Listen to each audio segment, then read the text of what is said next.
What we have completed yesterday? Alarm of Then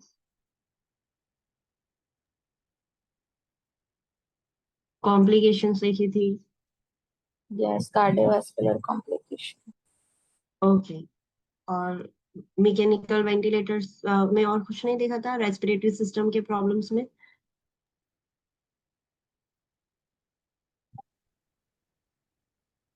complication of ventilator, उसके बाद फिर हमें कुछ देखा नहीं था. नेक्स्ट कंडीशंस, रिब फ्रैक्चर, वो सब नहीं देखा था. Yes, ring fracture, flail chest, then cardiac not pericardium, pulmonary contusions. pulmonary contusion, yes. Then उसके बाद respiratory distress syndrome, okay acute respiratory distress syndrome. फिर और resp- uh, respiratory failure, yes. Okay, so let's do quick revision. Causes of ventilator alarms. Ventilator में दो main alarm बजते हैं, high pressure alarm and low pressure alarm. क्यों बजते हैं? This is very important. Tell me, when high pressure alarm will बज in the ventilator?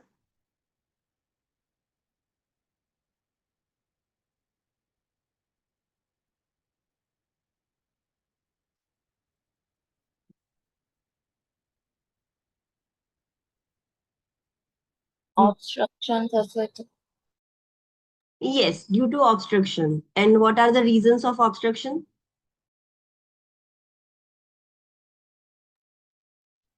secretion, thick, thick secretions की वजह से. और coughing થતું હોય, when the client coughs, then anxious હોય एकदम, ओके, पेशेंट एकदम एंशियस हो गया है and patient is ET displaced, okay displaced eighty और डिस्लॉजमेंट हो गया है. फिर bronchospasm, ब्रोंकोस्पाज्म हो रहा है, वीजिंग हो रहा है, ब्रोंको कंस्ट्रिक्शन हो रहा है, सिक्रीशन ट्यूब के अंदर है या एयरवे के अंदर है. फिर पानी भर गया है वेंटिलेटर की ट्यूब में, वेंटिलेटर का जो सर्किट है उसमें पानी अक्यूमुलेट हो गया है, कंडेंस होके किंक हो गया है ट्यूबिंग में. क्लाइंट बाइट कर रहा है, क्लाइंट गैग कर रहा है, फाइट कर रहा है वेंटिलेटर के. All this could be a reason. Low pressure alarm कब बजेंगे?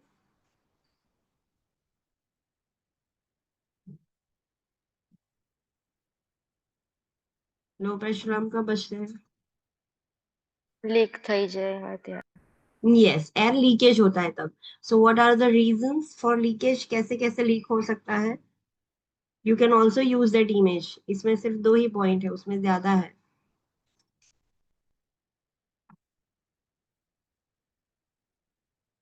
What are the reasons?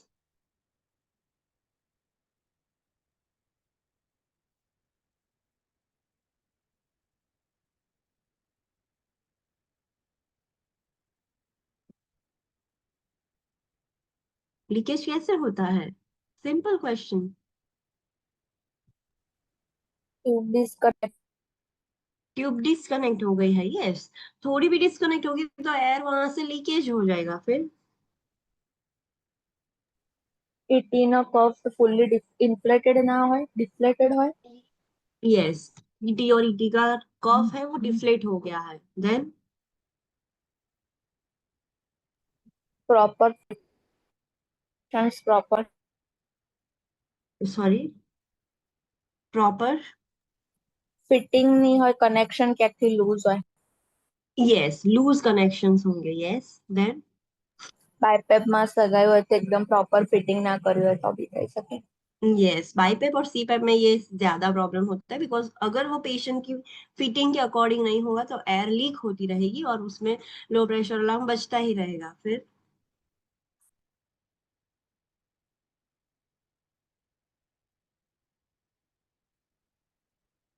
अगर एक्सट्यूबेट हो जाएगा तो यस, एक्सट्रोबेट થઈ જાય તો तो भी लीकेज हो गया है, यस। अगर ट्यूबिंग के अंदर होल हो गया है, ट्यूब अच्छी नहीं है, लाइक बहुत टाइम से यूज कर रहे थे, डैमेज हो गई है, ट्यूब के अंदर होल्स क्रिएट हो गए, ट्यूब टूट गई है, तो भी it is a leakage. In short, कहीं से भी एयर लीक हो रही है, सो लो प्रेशर अलार्म बजेंगे, और this is important for your exam. Alarm safety and alarm fatigue देखा था हमने। This is not that much important, सिर्फ हमें कॉन्सेप्ट समझना है कि most of the times nurses को अलार्म फटीग हो जाता है, because in ICU there are so many alarms.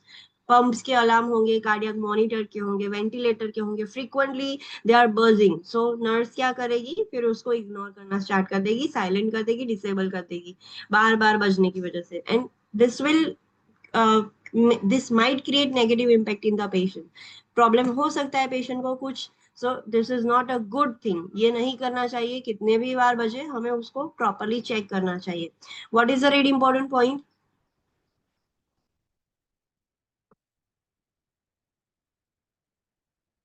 What is the very important point?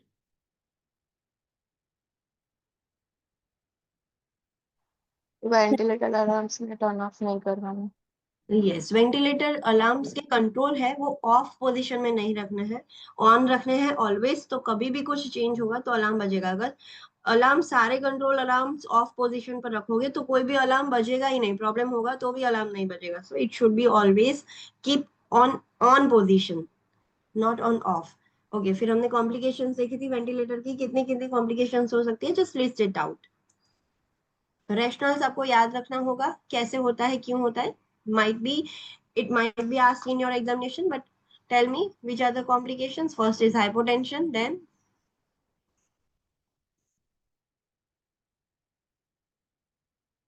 फिर क्या होगा, नेक्स्ट कॉम्प्लिकेशन? सॉरी,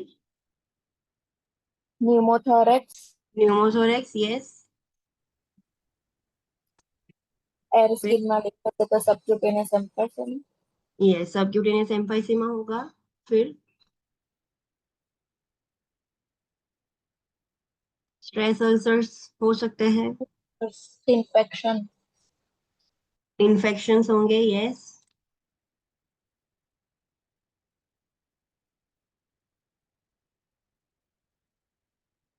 और क्या चीजें हो सकती हैं?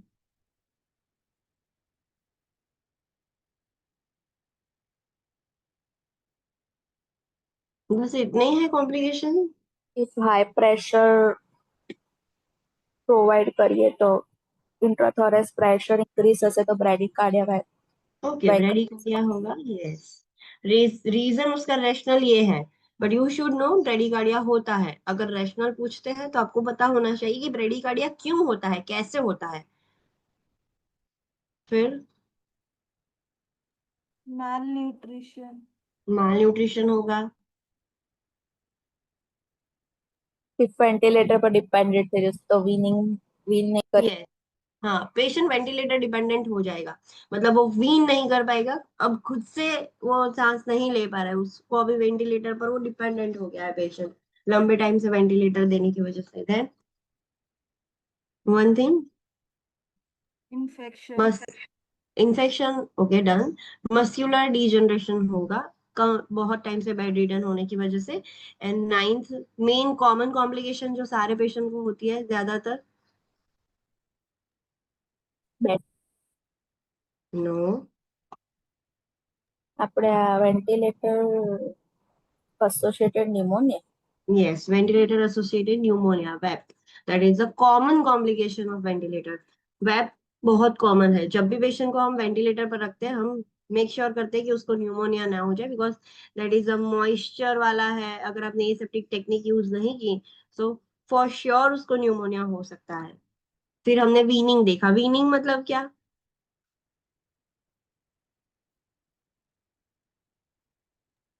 वीनिंग का मतलब क्या होता है? ડિપેન્ડન્ટ હતું ને હવે પોતે ઇન્ડિપેન્ડન્ટ બનશે. हाँ, जो अब तक जो पेशेंट है वो वेंटिलेटर पर डिपेंडेंट था, नाउ ग्रेजुअली पेशेंट इंडिपेंडेंट हो रहा है, so that is the period, उसको हम बोलेंगे वीनिंग। जब वो डिपेंडेंट में से इंडिपेंडेंट की तरफ मूव होता है उसको हम वीनिंग पीरियड बोलते हैं। हम तीन चीज यूज कर सकते हैं for the patient weaning. S I am we mode है वेंटिलेटर का। सो वो कैसे हेल्प करता है पेशेंट को वीनिंग में? एस आई एम वी क्या करता था?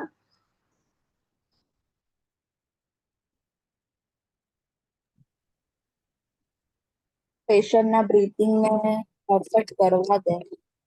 यस। सो अब तक पेशेंट अचानक से वेंटिलेटर पर ही था, प्रॉपरली पूरा डिपेंडेंट था, and अचानक से पेशेंट ने स्पॉन्टेनियस ब्रीथिंग स्टार्ट किया है। Now patient has started his own breathing, so ventilator stop हो जाएगा। वो कर रहा है, उसको करने दो। वैसे धीरे धीरे करके पेशेंट जब उसकी ब्रीथिंग कंटिन्यू करता है, तब ये धीरे धीरे कम हो जाता है। सो ऐसे करके वो पेशेंट को हेल्प करता है to get independent from the ventilator. T piece, t piece का कैसे हम यूज कर सकते हैं वीनिंग के लिए?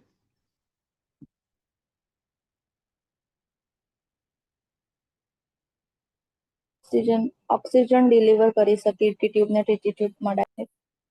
हाँ, वेंटिलेटर को बंद कर देंगे एंड डायरेक्टली टीपीस अटैच करके हम ऑक्सीजन स्टार्ट कर देंगे। बट स्टार्टिंग में ही सीधा ऑक्सीजन स्टार्ट कर दोगे कि फिर से वेंटिलेटर ऑक्सीजन ऐसा करोगे? इंटरमिटेंट। हाँ, इंटरमिटेंटली देना है। शॉर्ट पीरियड के लिए आपको वेंटिलेटर ऑफ करना है। व्हाट इफ अगर आपने बहुत टाइम से कर दिया है, पेशेंट नहीं ब्रीथ कर पाया, तो सो थोड़े टाइम के लिए वेंटिलेटर ऑफ रखो एंड सिर्फ ऑक्सीजन दो। पेशेंट वो खुद से ले पा रहा है कि नहीं वो चेक करो। अगर पेशेंट को प्रॉब्लम हो रहा है, सडनली वेंटिलेटर अटैच कर दो। ऐसे करके धीरे धीरे धीरे वेंटिलेटर ऑफ रखने का पीरियड बढ़ाते जाना है। फिर वो पेशेंट धीरे धीरे वो अपने इंडिपेंडेंट हो जाएगा, स्पॉन्टेनियस ब्रीथिंग पर आ जाएगा। प्रेशर सपोर्ट, वो कैसे हेल्प करेगा?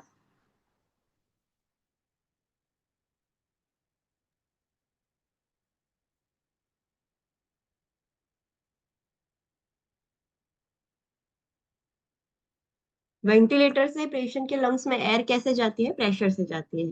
पेशेंट को खुद कुछ करने की जरूरत नहीं है, मसल्स को भी कुछ काम करने की जरूरत नहीं है, एक्सपांड होने की भी जरूरत नहीं है कि लंग्स के अंदर एयर आए। वो कुछ नहीं कर रहे थे, वेंटिलेटर अपने आप से प्रेशर देके एयर को अंदर भेज रहा था। सो प्रेशर सपोर्ट कैसे हेल्प करता है पेशेंट को इंडिपेंडेंट होने में?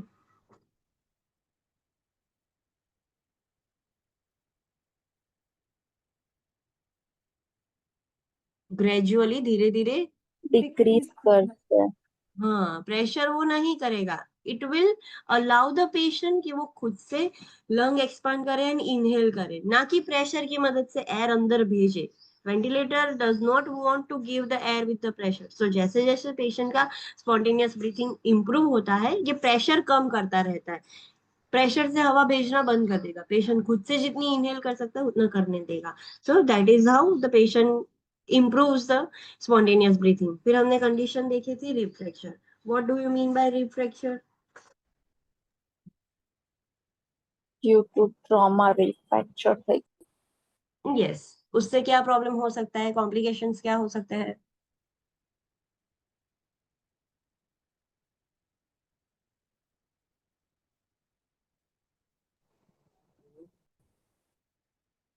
रिफ्रैक्चर हो जाएंगे तो क्या कॉम्प्लिकेशंस हो सकते हैं? હિમોથોરેક્સ થઈ શકે। यस, हीमोथोरेक्स होगा। फिर ન્યુમોથોરેક્સ न्यूमोथोरेक्स, यस। અને બ્લીડિંગ। ब्लीडिंग तो પલ્મોનરી કોન્ટ્યુશન। पल्मोनरी कॉन्ट्यूशन होगा तो उसकी वजह से फिर क्या होगा? Respiratory distress. Acute respiratory distress syndrome, ARDS भी हो सकता है। ओके। जब भी पेशेंट लाइक ब्रीथिंग करेगा, मूवमेंट करेगा, कॉफिंग करेगा, सो चेस्ट वॉल मूवमेंट होती है, वो फ्रैक्चर है। सो उसकी वजह से पेशेंट को बहुत सीवियर पेन होगा। सो इसी वजह से, ये पेन की वजह से पेशेंट प्रॉपर ब्रीथ नहीं कर पाता है, वेंटिलेशन इम्पेयर्ड हो जाएगा, लंग्स ज्यादा एक्सपांड ही नहीं होंगे because of the pain. So air बहुत अंदर बाहर नहीं हो पाएगी एंड पेशेंट जो सिचुएशन है वो भी क्लियर नहीं कर पाएगा। How you can identify patient is having rib fracture? X-ray through જોઈ। एक्सरे से तो डायरेक्ट कंफर्म हो जाएगा रीड फ्रैक्चर है। अदर साइन एंड सिम्टम्स क्या होंगे? ક્લાઇન્ટ સ્પ્રિન્ટિંગ કરશે। यस, क्लाइंट स्प्लीन करेगा, अपने हाथ से पीलो से कुछ भी लेके वो स्प्लीन करेगा, उसको दर्द हो रहा है तो। देन ડ્યુરિંગ ઇન્હેલેશન પેઇન થશે। यस, पेन होगा। जैसे ही क्लाइंट इनहेल करेगा, चेस्ट वॉल एक्सपांड होगी, पेशेंट को पेन होगा। और पेन तो वैसे भी हो रहा है रिफ्रैक्चर की वजह से, बट इनहेलेशन के वक्त पेन बढ़ता है, पेन एंड टेंडरनेस इंक्रीज होगी विद द इनहेलेशन। ओके। अगर इसमें हमें पेशेंट को रिफ्रैक्चर हुआ है और इसमें आपको एक और पॉइंट देखने को मिल गया है, that is paradoxical respiration, then now it's a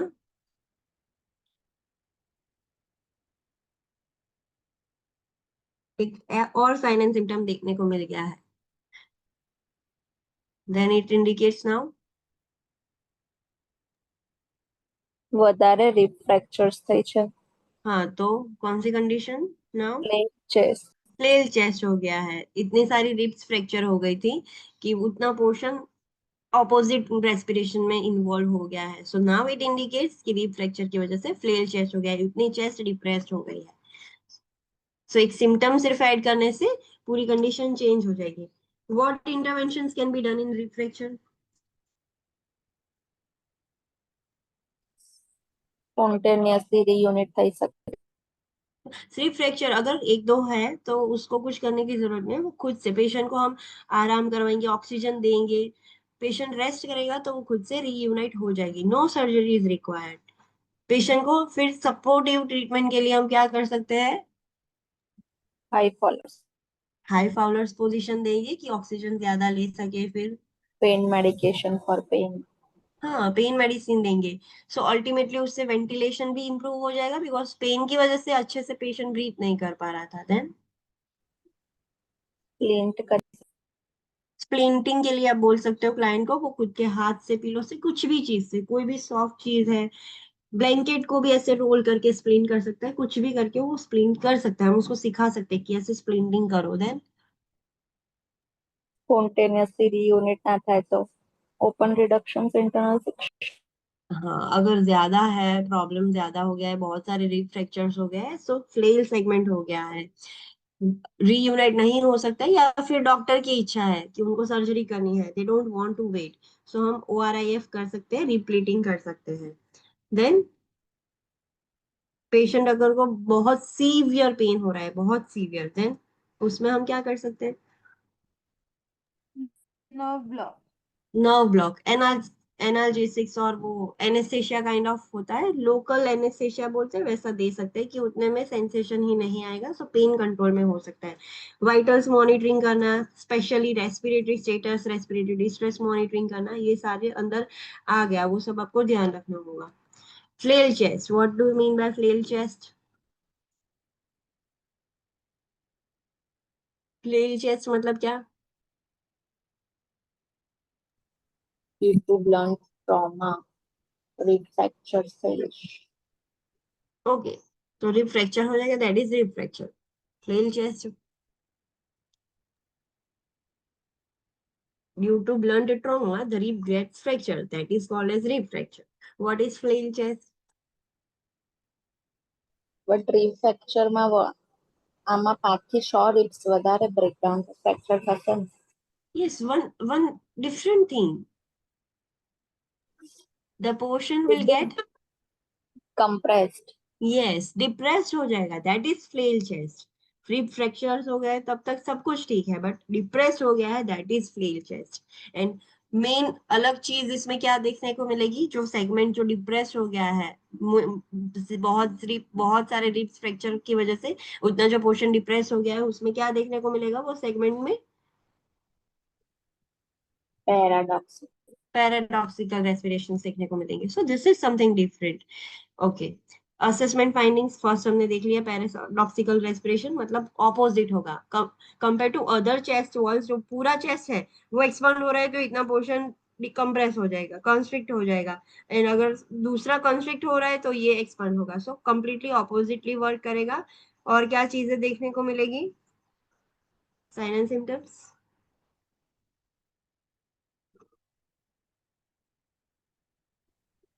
severe pain, severe pain होगा, यस, बहुत सारे risk. Then tachypnoea tachycardia. Tachypnoea, tachycardia होगा, साइनोस. साइनोसिस हो सकता है, yes. Breath sound diminished. Breath sound diminished होंगे एंड हाइपोटेंशन भी हो सकता है, बिकॉज ऑक्सीजन अच्छे से लेगा नहीं, हार्ट को भी नहीं मिलेगा, तो हार्ट भी अच्छे से ब्लड सप्लाई नहीं कर पाएगा, सो हाइपोटेंशन होगा। As a compensatory mechanism tachycardia and tachypnoea होता है। टैकीपनिया होता है बट वो ब्रीथिंग ज्यादा नहीं कर पाएगा, सो शैलो ब्रीथिंग होगा, थोड़े थोड़े थोड़े थोड़े ब्रीथ करेगा पेशेंट। इंटरवेंशंस क्या कर सकते हैं इसमें, अगर we can wait for spontaneous reuniting of ribs. No. No, because बहुत सारे रिब फ्रैक्चर्स हुए, कंपल्सरीली हमें सर्जरी करना होगा, ORIF ही करना होगा। We can not wait for spontaneous reuniting. Then supplemental क्या करेंगे और इंटरवेंशंस? ઓક્સિજન એડમિનિસ્ટર કરી શકીએ, રેસ્પિરેટરી ડિસ્ટ્રેસ માટે મોનિટર કરી શકીએ, वाइटल्स मॉनिटरिंग करेंगे, फिर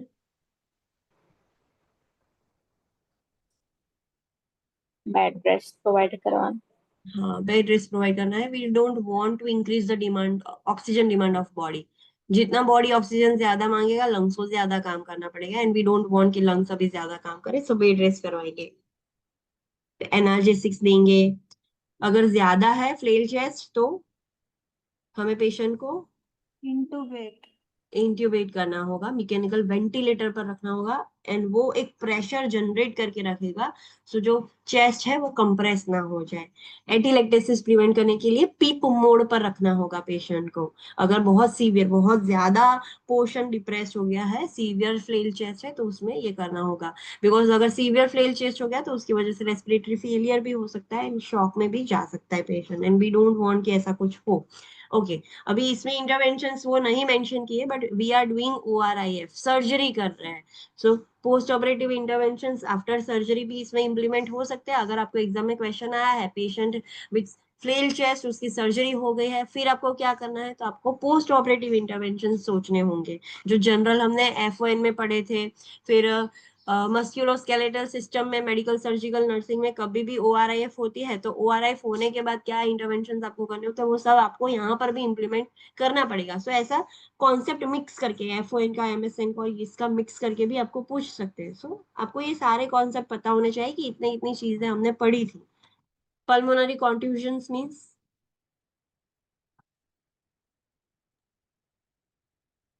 पल्मोनरी कॉन्ट्यूजन का मतलब क्या होगा?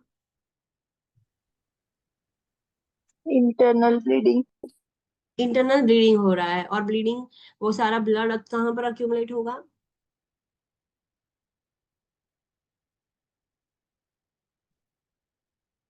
ब्लीडिंग हो रहा है तो ब्लीडिंग कहाँ पर हो रहा है, अक्यूमुलेट कहाँ पर होगा? वो बाहर नहीं निकलेगा। कॉन्ट्यूजन इसको ही बोलते हैं कि इंटरनल ब्लीडिंग होता है बट वो बाहर नहीं आता है, सो ब्लीडिंग कहाँ पर फिर अक्यूमुलेट हो रहा है, कहाँ हो रहा है bleeding?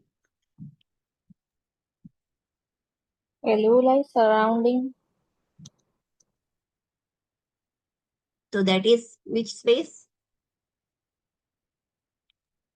એલ્વુલર haemorrhage, okay so interstitial spaces जो एल्वियोलाई सराउंडिंग है, एल्वियोलाई के आजू बाजू ये कैपिलरीज होती है, सो यहाँ पर भी ब्लीडिंग होगा, ब्लड अक्यूमुलेशन हो सकता है, एंड इंट्रा एल्वियोलार भी हो सकता है, अंदर भी हो सकता है।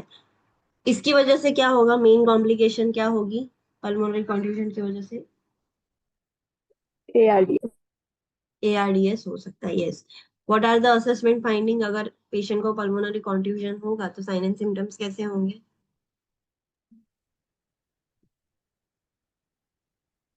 dyspnea, cyanosis, यस, डिस्निया होगा, साइनोसिस होगा, फिर hypoxemia, okay, breath sound breath decreases, sound decrease हो जाती hemoptysis, है, सॉरी, hemoptysis, हिमोप्टिसिस हो सकता है, यस, फिर सारे सिक्रीशंस बढ़ जाएंगे, सॉरी, secretion increased, हाँ सिक्रेशन इंक्रीज हो जाएंगे सब, and due to that accumulation कुछ है लंग्स में, तो क्रैकल्स भी सुनाई दे सकते हैं, व्हीजेस भी सुनाई दे सकता है, क्रैकल्स एंड व्हीजेस आपको सुनाई देंगे। ओके देन इंटरवेंशन हम क्या कर सकते हैं उसके लिए?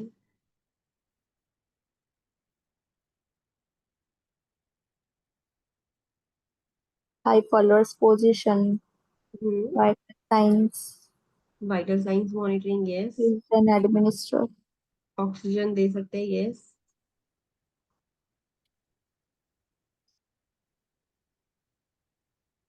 bronchial secretion હોય તો patent airway maintain यस, રાખવાનું. यस, एयरवे मेंटेन करना है तो वेंटिलेशन भी मेंटेन करना है। खुद से नहीं कर पा रहा है पेशेंट तो हम उसको मैकेनिकल वेंटिलेटर पर रख देंगे। अगर इतना सीवियर नहीं है तो नॉन इन्वेजिव वेंटिलेटर पर रखेंगे, बट सीवियर है तो फिर इंक्यूबेट करके इन्वेजिव वेंटिलेटर पर रखना है। बट मोड कौन सा रखेंगे? पीप। वी डोंट वांट कि वो जो अक्यूमुलेटेड फ्लूइड है वो एल्वियोलाई को कंप्रेस कर दे। सो जब तक वो हील नहीं हो जाता, ये जो ब्लीडिंग होता है बॉडी में, आपने देखा होगा कि आपको कभी कुछ लगता है तो ग्रीन ग्रीन हो जाता है, वो कॉन्ट्यूजन कहलाता है कि अंदर की कैपिलरी ब्लीड हो गई है। फिर धीरे धीरे वो कैसे हील हो जाता है, सब बॉडी में एब्जॉर्ब हो जाता है। तो जब तक वो नहीं हो जाता, ठीक नहीं हो जाता कॉन्ट्यूजन, तब तक फिर हमें पेशेंट को ये सपोर्ट देते रहना होगा कि वो धीरे धीरे ठीक हो जाए। ओके, नेक्स्ट हमने देखा pneumothorax. What is that? air accumulation in Air accumulation in the pleural spaces. How many types of pneumothorax are there? Which are they? spontaneous tension And open open. Tell me about spontaneous pneumothorax. क्या है वो?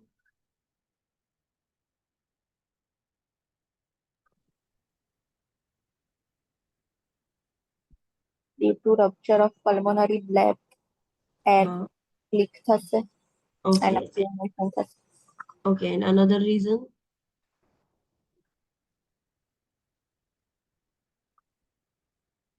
अचानक से? Hole create થઈ જશે. Yes, एक small air space create हो गई है अंदर से ही लंग्स की वजह से। सो जैसे ही पेशेंट इनहेल करेगा, सारी एयर वो होल से सीधे पल्मोनरी स्पेस में चली जाएगी। सो दैट इज अ स्पॉन्टेनियस, अचानक से हुआ है। Open pneumothorax means?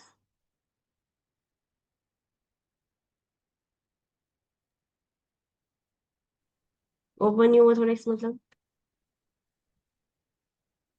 due to penetrating on chest while atmospheric air enter થશે.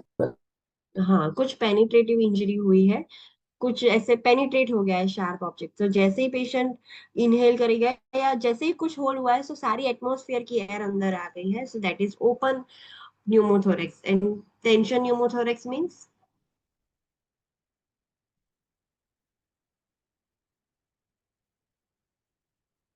टेंशन न्यूमोथोरेक्स का मतलब?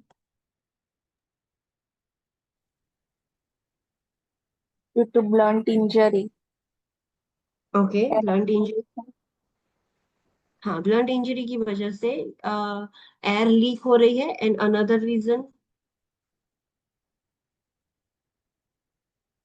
mechanical ventilator complication. through हाँ, pressure increase यस, हमें पता है कि कॉम्प्लिकेशन है वेंटिलेटर की न्यूमोथोरेक्स। तो मैकेनिकल वेंटिलेटर पर रखा है, बट हमने इतना ज्यादा प्रेशर रखा है कि वो एक्स्ट्रा एयर लीक होके प्लूरल स्पेसेस में जा रही है, तो उसको हम टेंशन न्यूमोथोरेक्स बोलेंगे।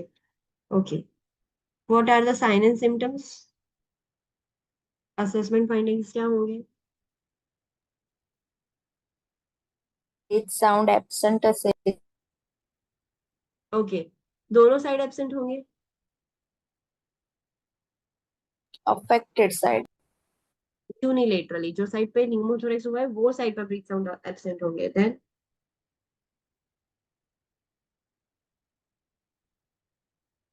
चेस्ट एक्सपांशन यूनिलेटरली से और बायलेटरली सेम होगा चेस्ट एक्सपांशन? no तो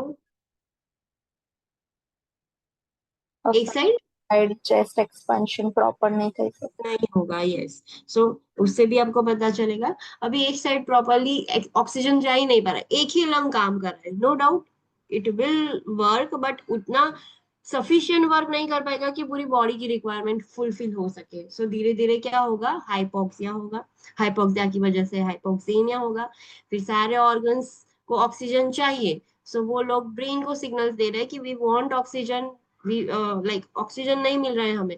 हार्ट को भी ऑक्सीजन नहीं मिल रहा है, तो हार्ट भी अच्छे से ब्लड पंप नहीं कर पा रहा है। सो उसकी वजह से हाइपोटेंशन हो रहा है एंड ऑर्गन्स को नहीं मिल रहा है सो ऑर्गन्स ने सिग्नल दिए, सो उसकी वजह से ब्रेन ने सिग्नल्स दिए लंग्स को एंड हार्ट को, सो हार्ट रेट भी कैसी हो जाएगी, फिर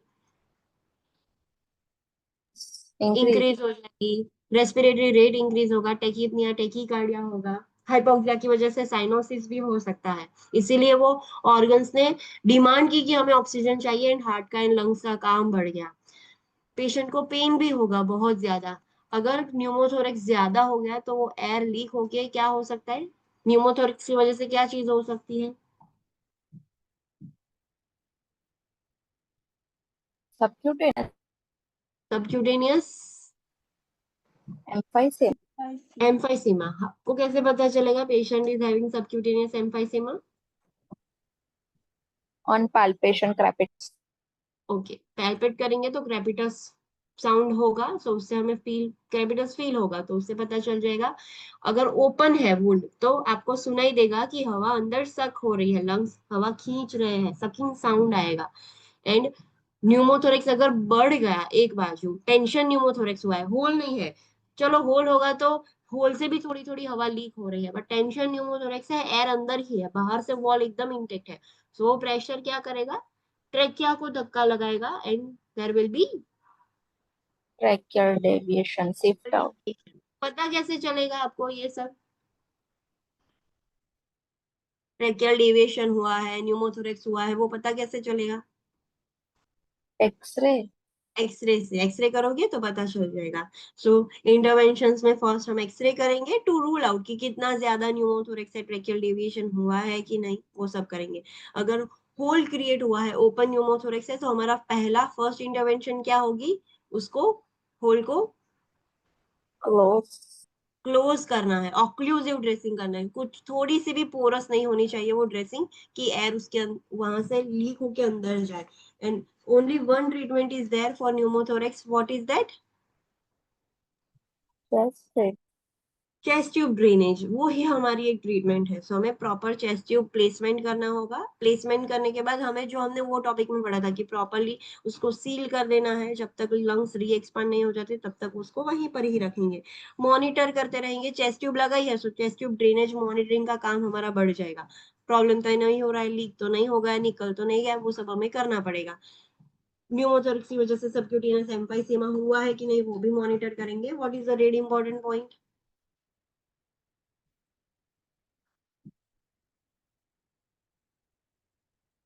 respiratory disorder clients always hyper. Yes, कोई भी क्लाइंट है रेस्पिरेटरी डिसऑर्डर वाला तो उसको हाई फाउलर्स पोजीशन ही देनी है। देन नेक्स्ट कंडीशन हमने देखी एक्यूट रेस्पिरेटरी फेलियर, मतलब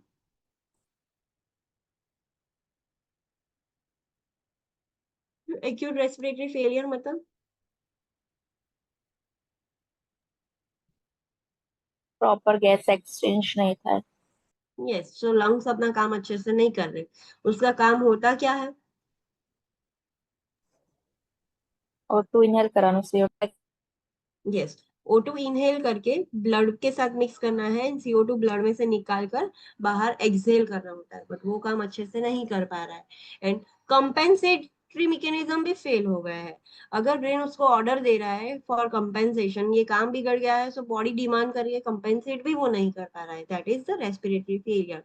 बहुत सारे रीजंस है रेस्पिरेटरी फेलियर के, लाइक मैकेनिकल अबनॉर्मलिटी हो गई है, डिफेक्ट्स हो गया है ब्रेन में, जो रेस्पिरेटरी सेंटर है ब्रेन के अंदर, इंजरी की वजह से वहां पर प्रॉब्लम हो गया है, जो रेस्पिरेटरी मसल्स है उसका फंक्शन बिगड़ गया है। सो कुछ भी रीजन, इसके अंदर भी बहुत सारे रीजन हो सकते हैं कि एबनॉर्मलिटी क्यों हुई, रेस्पिरेटरी सेंटर्स क्यों डिप्रेस हुए, तो उसके भी रीजन हो सकते हैं, बट मेन ये है।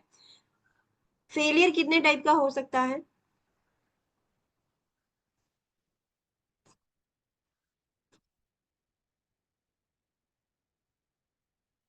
फेलियर कितने टाइप का हो सकता है?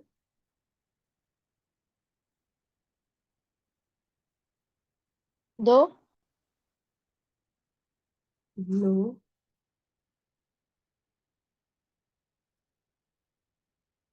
फेलियर कितने टाइप का हो सकता है? Actually you are correct, but I want accurate answer.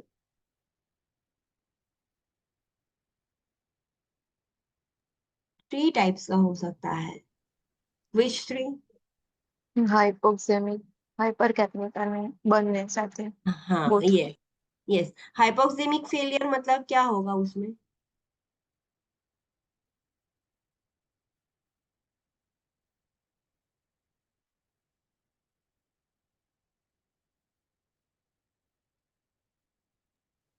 Oxygen properly absorb नहीं होता।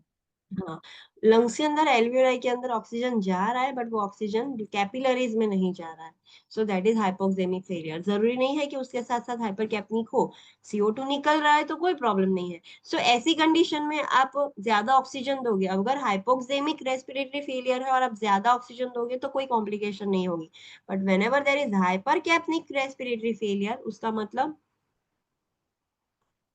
CO2 CO2 retain. Retain.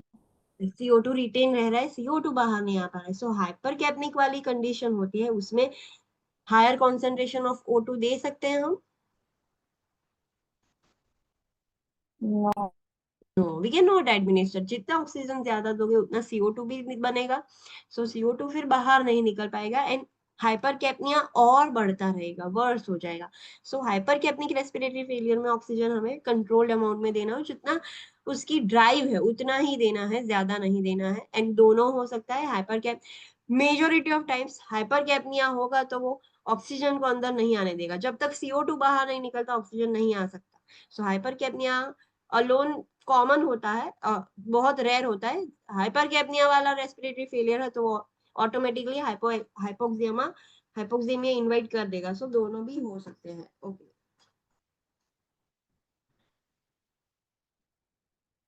What are the sign and symptoms? Assessment findings क्या होंगे?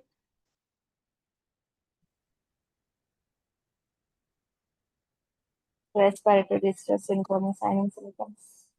Okay, respiratory distress related sign and symptoms होंगे। फिर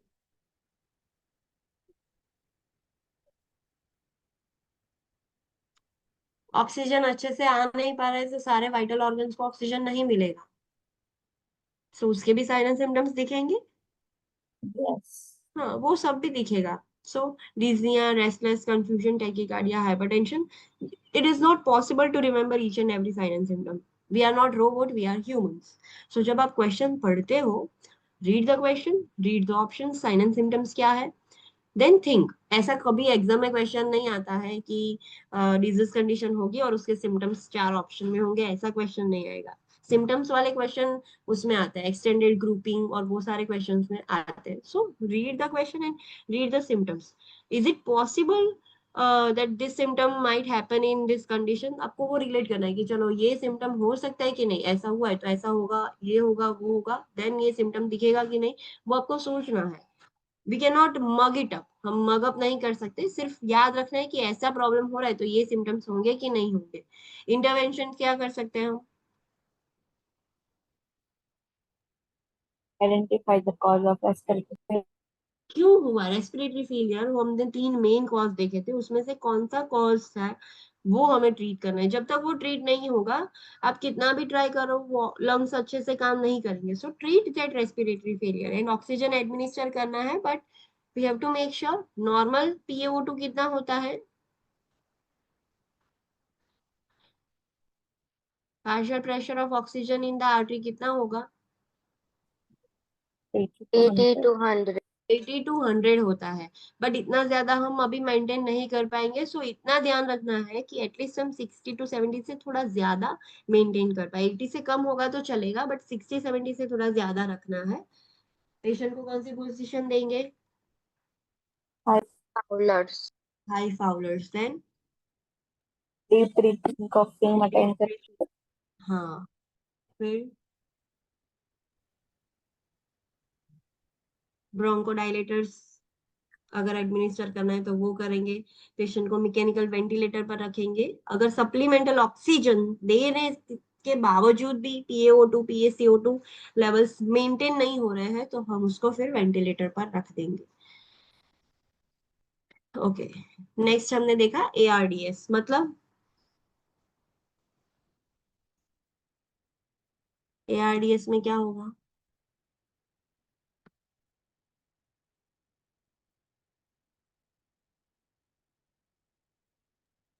Due to respiratory failure, fluid accumulation जैसे interstitial space में.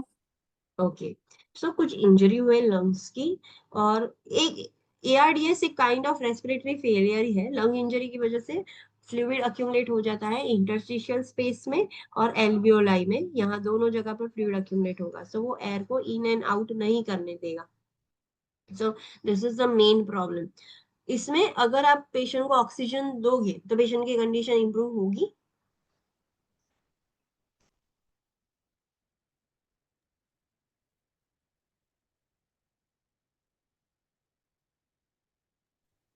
No. No. Because कितना भी आप ऑक्सीजन दे रहे हो उतना, आपने चलो पेशेंट को 15 लीटर्स पर मिनट ऑक्सीजन दिया है, बट इतना यहाँ ब्लॉकेज है तो सारा ऑक्सीजन नहीं जा पाएगा, थोड़ा थोड़ा ही जाएगा। सारी एल्वेओलाइज ऐसे ब्लॉक नहीं होगी, बट इफेक्टिव हमने 15 दिया है तो 15 वर्क नहीं करेगा। सो आप नो डाउट कितना भी ऑक्सीजन दे रहे हो, पेशेंट की कंडीशन इंप्रूव नहीं हो रही है, उतना अच्छा से रिस्पॉन्ड नहीं कर रहा है पेशेंट, और एबीजी वैल्यूज डिटेरियोरेट ही हुए जा रही है। एक्सरे करने से आपको पता चल जाएगा कि वहां पर बहुत सारे इनफिल्ट्रेट्स है एल्वियोलाई के अंदर, एल्वियोलाई के बाहर इंटरस्टिशियल स्पेसेस में। इंटरस्टिशियल स्पेसेस के जो इनफिल्ट्रेट है वो एक्सरे में कब दिखेंगे, जब फ्लूइड 30% करता વધારે આપવું. हाँ 30% जितना हो जाएगा तब दिखेंगे। अगर उससे कम है तो आपको एक्सरे में आइडेंटिफाई नहीं होगा कि there is interstitial fluid also. क्यों होता है, there are so many reason ARDS के। ARDS is major complication. ARDS हो गया तो वैसे पेशेंट को बहुत केयरफुल रहना पड़ता है, वैसे पेशेंट के लिए उसको बचाने के लिए आपकी मेहनत बहुत बढ़ जाएगी। What are the sign and symptoms, assessment findings क्या होगा?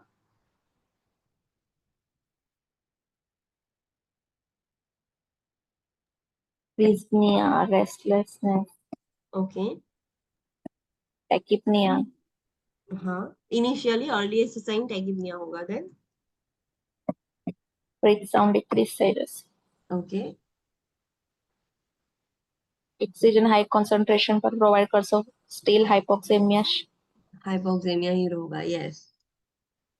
पल्मोनरी कंप्लायंस फंक्शन भी कम हो जाएगा, पेशेंट साइनोसिस भी हो जाएगा, वाइटल ऑर्गन्स तक ऑक्सीजन नहीं मिलेगा तो वो सारे चेंजेस भी देखने को मिलेंगे। सो बहुत सारे सिम्टम्स है other than this also. Interventions क्या कर सकते हैं हम, जिसकी वजह से हुआ एआरडीएस? पहले Identify the cause and यस, identify it and treat it. Then patient को ऑक्सीजन देना है। अगर ट्रीट आप कॉज ही आइडेंटिफाई करके ट्रीट नहीं करोगे, जितना भी ऑक्सीजन दोगे कोई मतलब नहीं है। सो पहले ट्रीट करो, आइडेंटिफाई करके ट्रीट करो कॉज, फिर ऑक्सीजन दो। पेशेंट को हाई फाउलर पोजीशन में रखना है, फ्लूइड रेस्ट्रिक्ट करना है because excess fluid already accumulate हो गया है, so we will restrict the fluid. Other जो भी रेस्पिरेटरी ट्रीटमेंट्स जरूरी लगती है हमें सब करेंगे। पेशेंट को डायूरेटिक्स देना है, किडनी में से फंक्शन करवाने के लिए, यूरिन बढ़ाने के लिए, एक्सेस फ्लूइड रिमूव करने के लिए डायूरेटिक्स दे सकते हैं, एंटीकोएगुलेंट्स, कॉर्टिकोस्टेरॉइड्स। एंड पेशेंट को वेंटिलेटर पर रखना है कि जो फ्लूइड है वो एल्वियोलाई को कंप्रेस ना कर दे। सो पीप मोड यूज करके पेशेंट को वेंटिलेटर पर रखना है, इंट्यूबेट करना है। फिर हमने कार्डियक कॉम्प्लिकेशंस देखे थे, कार्डियक कॉम्प्लेक्स प्रॉब्लम्स देखे थे। फर्स्ट हमने उसमें देखा था cardiogenic shock. What do you mean bye cardiogenic shock?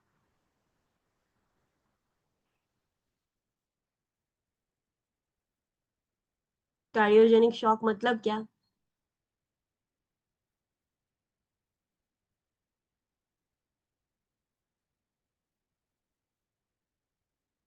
What do you mean by cardiogenic shock? properly pumping. Heart, हाँ, हार्ट एडिक्वेटली, जितना बॉडी की रिक्वायरमेंट है कि इतना पंप करके ब्लड निकलना चाहिए, वो इतना एडिक्वेट पंपिंग नहीं कर पा रहा है। अगर एडिक्वेट पंपिंग नहीं करेगा तो क्या होगा उसकी वजह से? कार्डियक आउटपुट लो हो जाएगा। यस, कार्डियक आउटपुट लो होगा तो फिर उसकी वजह से क्या होगा?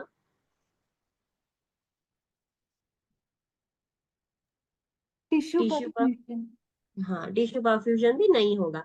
एंड ये हार्ट क्यों पंप करना, उसने इनएडिक्वेट पंपिंग क्यों हो गया है हार्ट का?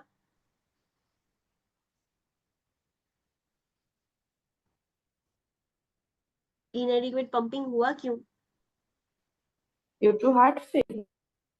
No, necrosis. Yes, necrosis. And necrosis क्यों हुआ? Occlusion. यस, कोरोनरी आर्टरी। कोरोनरी जब आर्टरी ऑक्लूड हो जाती है एंड छोटे पोर्शन ऑफ हार्ट में ब्लड सप्लाई नहीं पहुंचता है, तब हम उसको बोलते हैं क्या कंडीशन? थोड़े सेल्स हार्ट के जो मायोकार्डियल लेयर है उसके थोड़े सेल्स नेक्रोज हो गए due to inadequate oxygenated blood supply, तो उसको हम क्या बोलेंगे? MI. एमआई, मायोकार्डियल इंफार्क्शन या हार्ट अटैक। बट इसमें इतना ज्यादा ब्लड सप्लाई ऑक्लूडेड हो गया है, 40% जो लेयर है, सेल्स है, 40% या उससे ज्यादा नेक्रोज हो गया है। So now it will the patient will experience cardiogenic shock. So वो उसकी ही एक कॉम्प्लिकेशन है, ऐसा हम बोल सकते हैं, इसमें ज्यादा प्रॉब्लम हुआ है, so that is cardiogenic shock. Main treatment हमारा क्या है कि ऑक्सीजनेटेड ब्लड सप्लाई मिलता रहे मायोकार्डियल को, सो एटलीस्ट उसका पंपिंग चालू रहे, एबिलिटी रहे। जो नेक्रोज हो गया हम उसको ट्रीट नहीं कर सकते, बट वी डोंट वांट कि और फर्दर डैमेज हो एंड पेशेंट कार्डियक अरेस्ट में चला जाए, उसका हार्ट फंक्शन करना ही बंद कर दे, ऐसा हमें नहीं चाहिए। सो फिर हम उसको, मेन हमारी ट्रीटमेंट, हमारा गोल ऐसा ही है।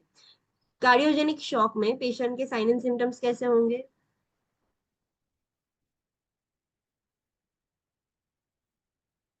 हाइपोटेंशन, टैक्सीकार्डिया। हाइपोटेंशन, कितना होगा ब्लड प्रेशर? 90/30। 90/30? बेस लाइन करता 30 mmHg डिक्रीज થશે આ તો 19 mmHg ऐसे system.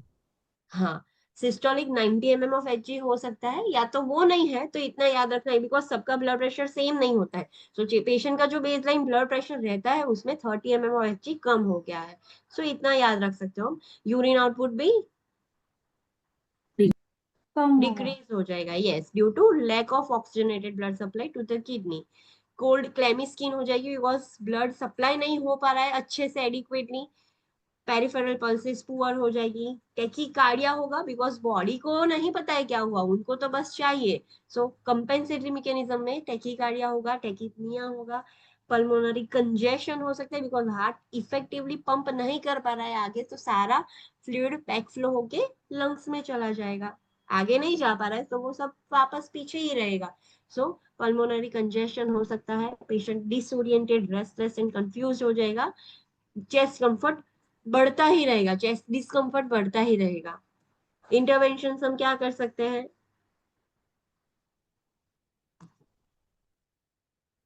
What interventions can be done? Administer oxygen.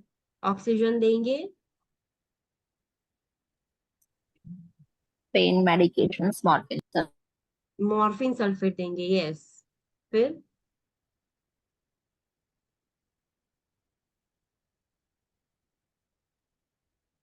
अगर बहुत ज्यादा प्रॉब्लम है, बहुत ज्यादा ऑक्सीजन डेप्राइव्ड हो गई है बॉडी, तो वेंटिलेशन। वेंटिलेट करेंगे, पेशेंट को वेंटिलेटर पर रखेंगे। फिर अदर चीज हम दे सकते हैं यूरिन आउटपुट इंक्रीज करने के लिए। वेजोकंस्ट्रिक्शन। ओके, वेसोकंस्ट्रिक्टर्स दे सकते हैं। फिर डायूरेटिक्स देंगे एंड नाइट्रेट्स भी दे सकते हैं, बट ये दोनों चीजों से क्या होगा, डायूरेटिक्स भी फ्लूइड यूरिन निकालेगा तो उसमें भी ब्लड प्रेशर ड्रॉप होता है, नाइट्रेट्स में भी ब्लड प्रेशर ड्रॉप होता है। ऑलरेडी हाइपोटेंशन है तो हमें बहुत केयरफुली मॉनिटरिंग करना होता है, बहुत कॉशियसली देना होता है पेशेंट को। वेसोप्रेसर, इनोट्रॉप्स दे सकते हैं। New students will tell me what do you mean by inotropes? Inotropes का मतलब क्या?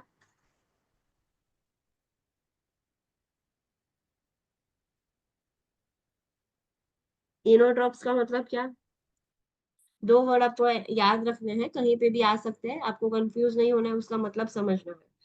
First word is inotropes and next word is क्रोनोट्रॉप्स।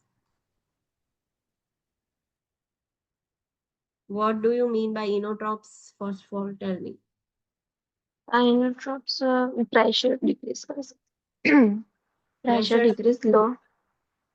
It decreases the pressure. Increase,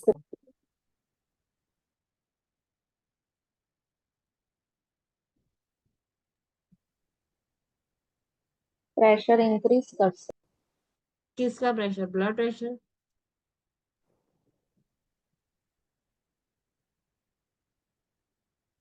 heart किस કેટલું ફોર્સફુલી વર્ક કરે છે, પંપ કરે. okay, so it inotropes directly affects the force of contraction. कितनी जोर से हार्ट ऐसे पंप कर रहा है, कितनी ताकत से वो कॉन्ट्रैक्ट हो रहा है. So force of contraction that is called as inotropes. Negative inotropes मतलब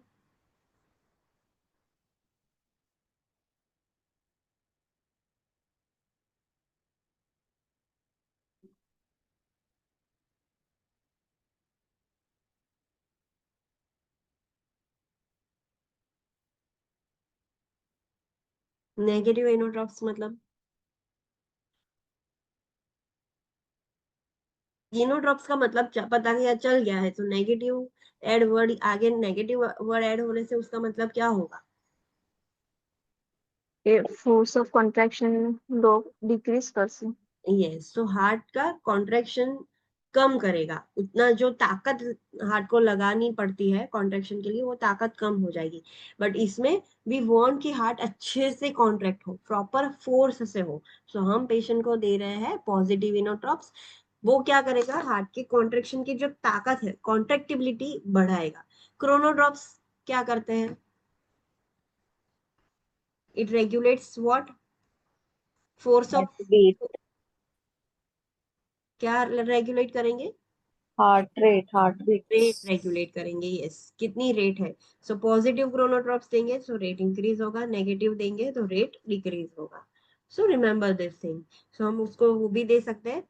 अभी आपको लगता है कि हाँ पेशेंट स्टेबिलाईज हो गया है, हमने ये सारी मेडिसिन दे दी, पेशेंट अब स्टेबल है.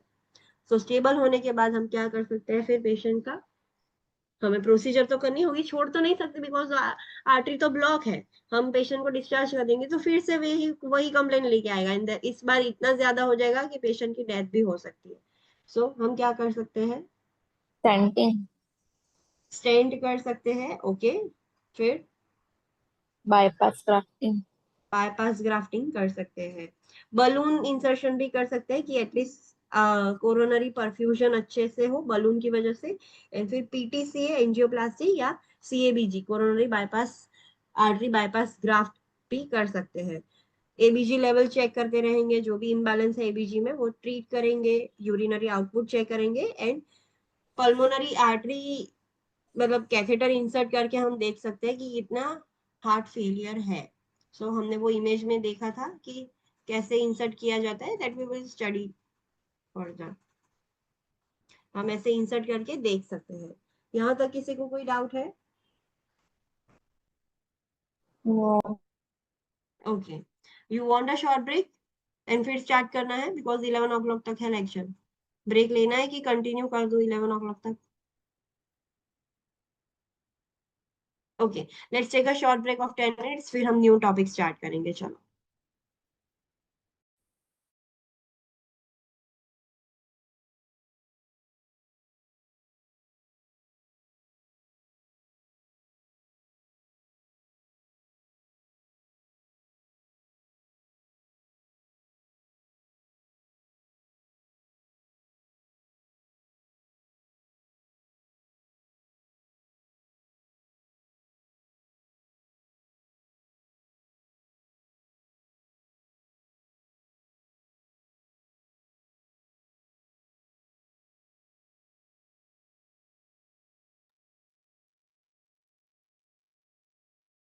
Online students, please come back from break. Should we start now? Yes, ma'am. Okay, so let's start with hemodynamic monitoring. Hemodynamically stable और ये सब हमने ये वर्ड पढ़ा है. So hemodynamic monitoring मतलब क्या?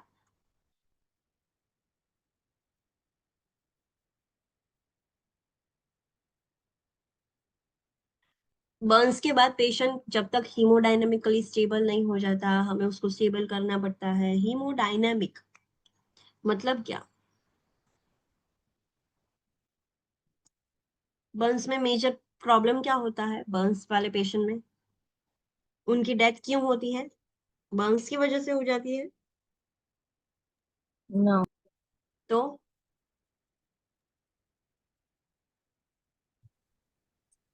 The reason for death, deficient.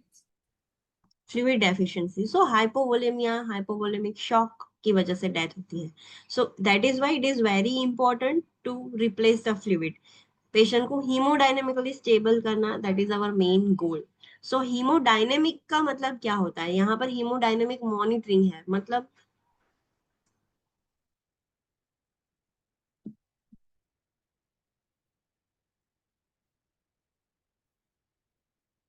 we want to check the status, circulatory status. कितने प्रेशर से अंदर ब्लड फ्लो हो रहा है, क्या हो रहा है, वो हमें चेक करना है. हीमोडायनेमिक स्टेटस मॉनिटर करना है बॉडी में. Got it? Yes. यस और नो? हाँ. सो अभी स्टेटस कैसे मॉनिटर करेंगे? हीमोडायनेमिक स्टेटस अभी किसी के पेशेंट का मॉनिटर करना है कि उसकी आर्टरीज में, उसकी वेन्स में कितने प्रेशर से ब्लड फ्लो हो रहा है, क्या हो रहा है. तो उसके लिए हम कैसे वो चेक करेंगे? So there are various methods. CVP monitoring कर सकते हैं. It include central venous pressure monitoring, मतलब सेंट्रल वेन्स है उसके अंदर कितने प्रेशर से ब्लड फ्लो हो रहा है, तो हमें पता चल जाएगा कि फ्लूइड ज्यादा है कि कम है, हाइपरवोलेमिया है कि हाइपोवोलेमिया है, वो पता चलेगा. Another is pulmonary artery pressure. Pulmonary arteries के अंदर कितना प्रेशर है वो आइडेंटिफाई करने से पता चल जाएगा. एंड मीन आर्टीरियल प्रेशर, मतलब एवरेज आर्टरीज में क्या प्रेशर है. मीन हमें पता है कि मीन मतलब किसी चीज का एवरेज निकालना. सो ये तीन मीन आप मेजरमेंट करके हीमोडायनेमिक स्टेटस मॉनिटर कर सकते हो पेशेंट का. सो यहाँ पर जो आपको इमेज दिख रही है उसके अंदर पल्मोनरी आर्टरी प्रेशर मेजर हो रहा है. यू कैन सी हियर कि सुपीरियर वीना केवा में से, मतलब यहाँ पर जो सबक्लेवियन वेन होगी वहां से एक कैथेटर इंसर्ट होगा. कैथेटर राइट एट्रियम से होके ट्राइकस्पिड वाल्व से होके पल्मोनरी आर्टरी में जाएगा. And you can see here यहाँ पर दो बलून्स है. सो इससे स्टेटस पता चलेगा कि यहाँ पर कितना प्रेशर है. यहाँ पर प्रेशर जितनी जोर से वेंट्रिकल्स पंप करेगा उतने ही जोर से प्रेशर यहाँ पर आर्टरीज में आएगा, तो हमें पता चलेगा कि कितना प्रेशर है. सो ये बलून्स को इन्फ्लेट किया जाता है. अगर बलून इन्फ्लेट कर देंगे बंद हो जाएगा. सो उसकी वजह से हमें लेफ्ट वेंट्रिकल का भी प्रेशर पता चलेगा. That we will see later on, हमें बाद हमें स्टडी करते हैं. बट ये आपको इमेज जो दिखाया है वो पल्मोनरी आर्टरी प्रेशर मेजरमेंट ऐसे किया जाता है, वो हमें दिखाया है. Now let's study about first CVP measurement. Central venous pressure measure कैसे किया जाता है, let's study. So the CVP is the pressure within the superior vena cava. It reflects the pressure under which blood is returned to the superior vena cava and right atrium. CVP measurement मतलब कौन सी when का pressure measure कर रहे हैं हम? Superior Veena केवा का pressure measure कर रहे हैं कि उसके अंदर कितना प्रेशर है. वो प्रेशर ज्यादा कम जितना भी प्रेशर आ रहा है उसका मतलब क्या कि कितनी जोर से प्रेशर से ब्लड रिटर्न हो रहा है. पूरी बॉडी में से ब्लड कितना सुपीरियर, कितना प्रेशर से सुपीरियर वीना केवा तक एंड राइट एट्रियम तक आ रहा है. जितना प्रेशर ज्यादा होगा, नॉर्मल से ज्यादा है, it indicates there is hypervolemia. Fluid बहुत ज्यादा है कि सेंट्रल सुपीरियर वीना केवा के अंदर बहुत ज्यादा फ्लूइड है.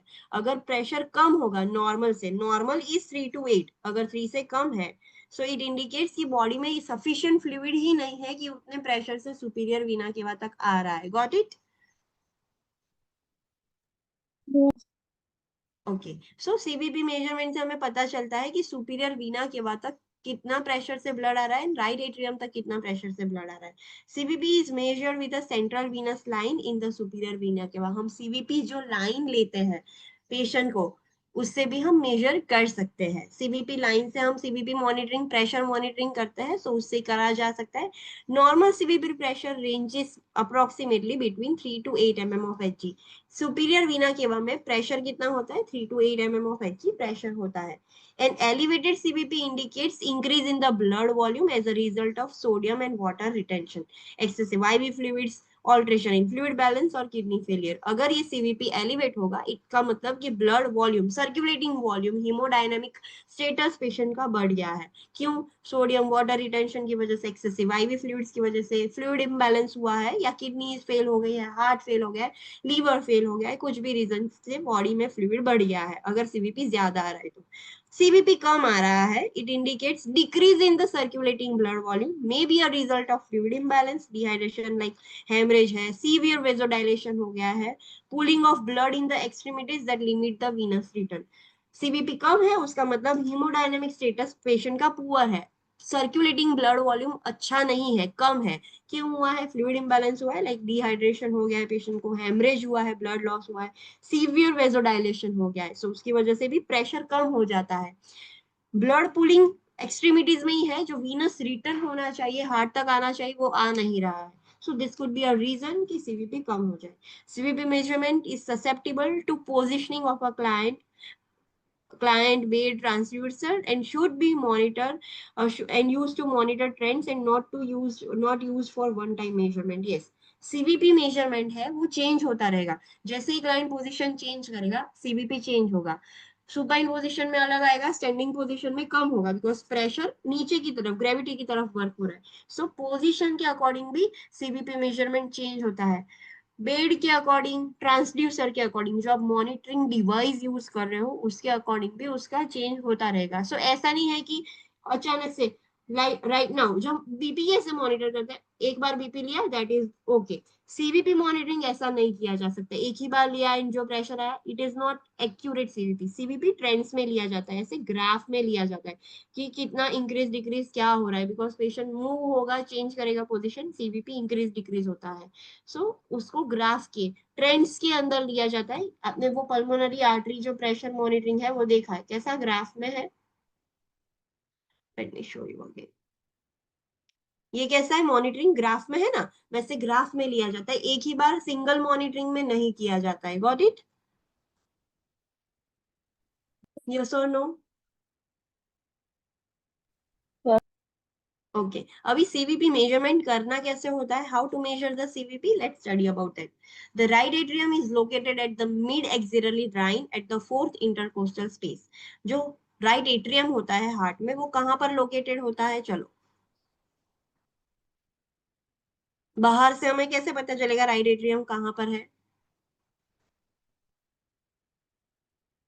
Mid axillary line, fourth intercostal space, मतलब कहां पर आप रखोगे transducer?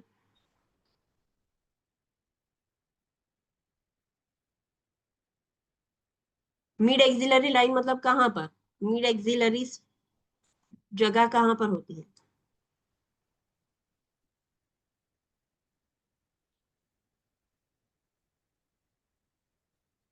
Ma'am shoulder. Axilla, axilla मतलब आर्म पीट। तो हाँ, एक्जिला मतलब पेशेंट की साइड में फोर्थ इंटरकोस्टल स्पेस हम देखे आर्म के नीचे, वहां पर हम बाहर से ट्रांसड्यूसर, जैसे फीटल मॉनिटरिंग में कैसा ऊपर से ट्रांसड्यूसर मदर के स्टमक पर हम एब्डोमेन पर रखते थे, वैसा ही ट्रांसड्यूसर रखना कहाँ पर है? मिड एक्सिलरी लाइन में, एक्जिला के सेंटर की लाइन में फोर्थ इंटरकोस्टल स्पेस हम पाल्पेट करेंगे। रिब्स के बीच की जो स्पेस होती है, ये रिब्स है, ऐसे पूरे रिब्स है। सो ये first intercostal space, second, third and ये फोर्थ इंटरकोस्टल स्पेस, वहां पर हम वो ट्रांसड्यूसर प्लेस करेंगे, because that is the location of right atrium. और वो प्रेशर मॉनिटरिंग पर हमें ईसीजी के फॉर्म में, ऐसे वेव्स के फॉर्म में हमें प्रेशर दिखाएगा। सो वहां पर वो ट्रांसड्यूसर रखना होता है। The transducer is place at that point. The client needs to be relaxed. Activity that increases the intrathoracic pressure like coughing or straining will cause the false increase in the readings. Yes, client को relax रहना है, client को बोलना है कुछ भी नहीं करना है। कॉफिंग करेगा क्लाइंट या लाइक स्ट्रेनिंग करेगा, तो उसकी वजह से इंट्राथोरेसिक प्रेशर बढ़ेगा एंड फॉल्स रीडिंग आएंगे। इंट्राथोरेसिक प्रेशर बढ़ता है तो जो वहां की वेसल्स का प्रेशर होता है वो कम हो जाता है, सो फॉल्स रीडिंग आ सकता है। सो पेशेंट को बोलना है एकदम रिलैक्स रहना है, कुछ नहीं करना है। If the client is on ventilator, the reading should be taken at the point of end expiration, since positive pressure ventilation system is it will increase the CVP reading falsely. Yes, अगर patient ventilator पर है और आप CVP reading कर रहे हो, CVP automatic reading हुआ, सिर्फ आपको ट्रांसड्यूसर प्लेस करना होता है, सीवीपी लाइन ऑलरेडी इंसर्ट की हुई होती है, सो वो ऑटोमेटिक मॉनिटर के ऊपर रीडिंग होता है। कार्डियक मॉनिटर जैसा मॉनिटर होता है, उसके अंदर सीवीपी दिखता जाएगा आपको वेव फॉर्म में, जैसे हार्ट रेट सब कैसा दिखता है वेव फॉर्म में, वैसा दिखेगा आपको। सो पेशेंट अगर वेंटिलेटर पर है तो रीडिंग कब का हमें कंसिडर करना है?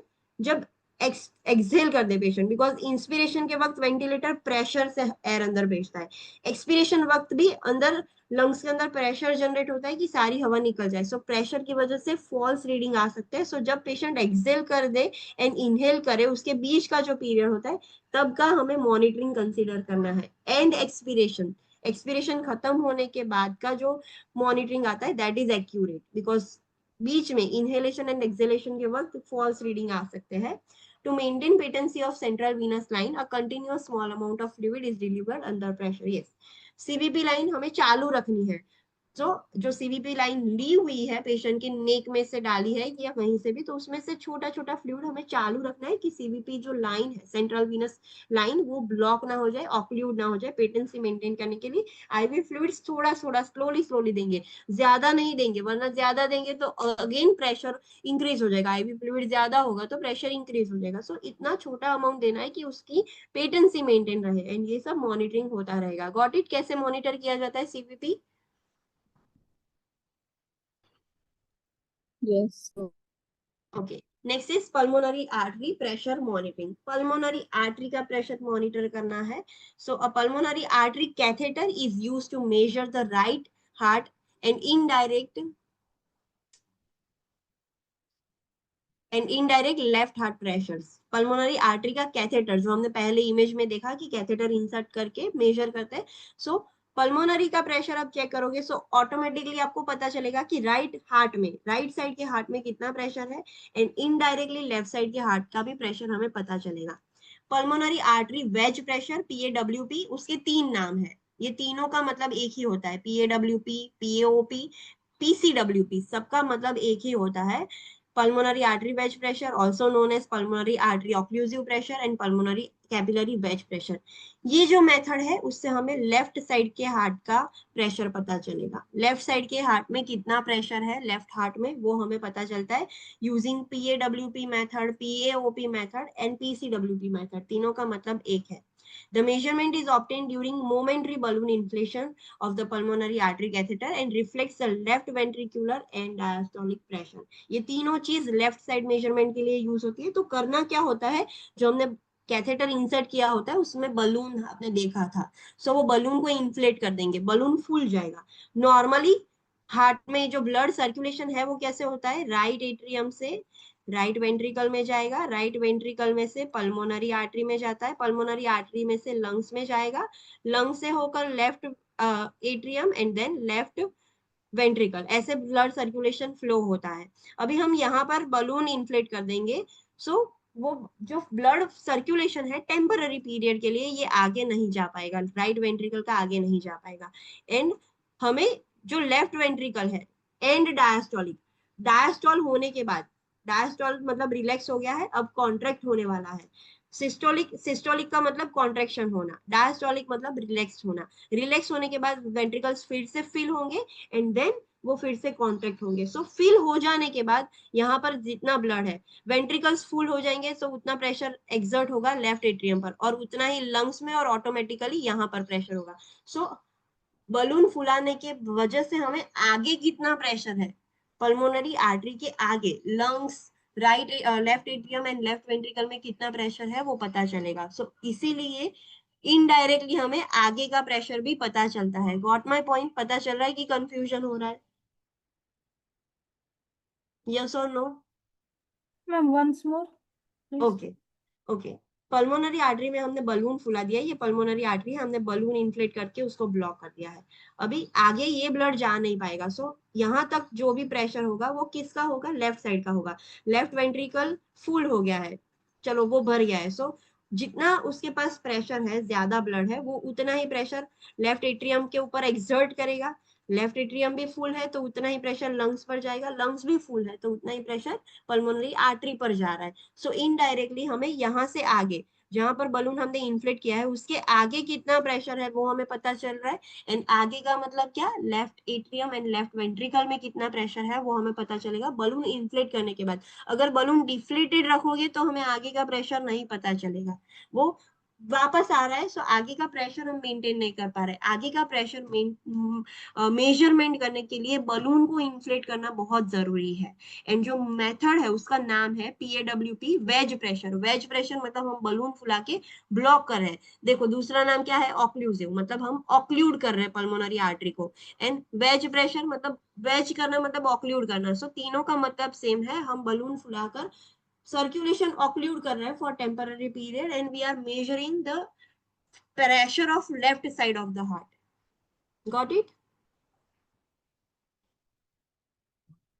In NCLEX they are not going to ask you what is this, but इतना पता होना चाहिए pulmonary artery pressure right side heart का भी प्रेशर मेजर करने के लिए यूज होता है, लेफ्ट साइड हार्ट का भी प्रेशर मेजर करने के लिए यूज होता है। But when you are measuring the left side of heart pressure, आपको वो बलून इन्फ्लेट करना होगा। Without inflating the balloon we can not measure the left side of the heart pressure.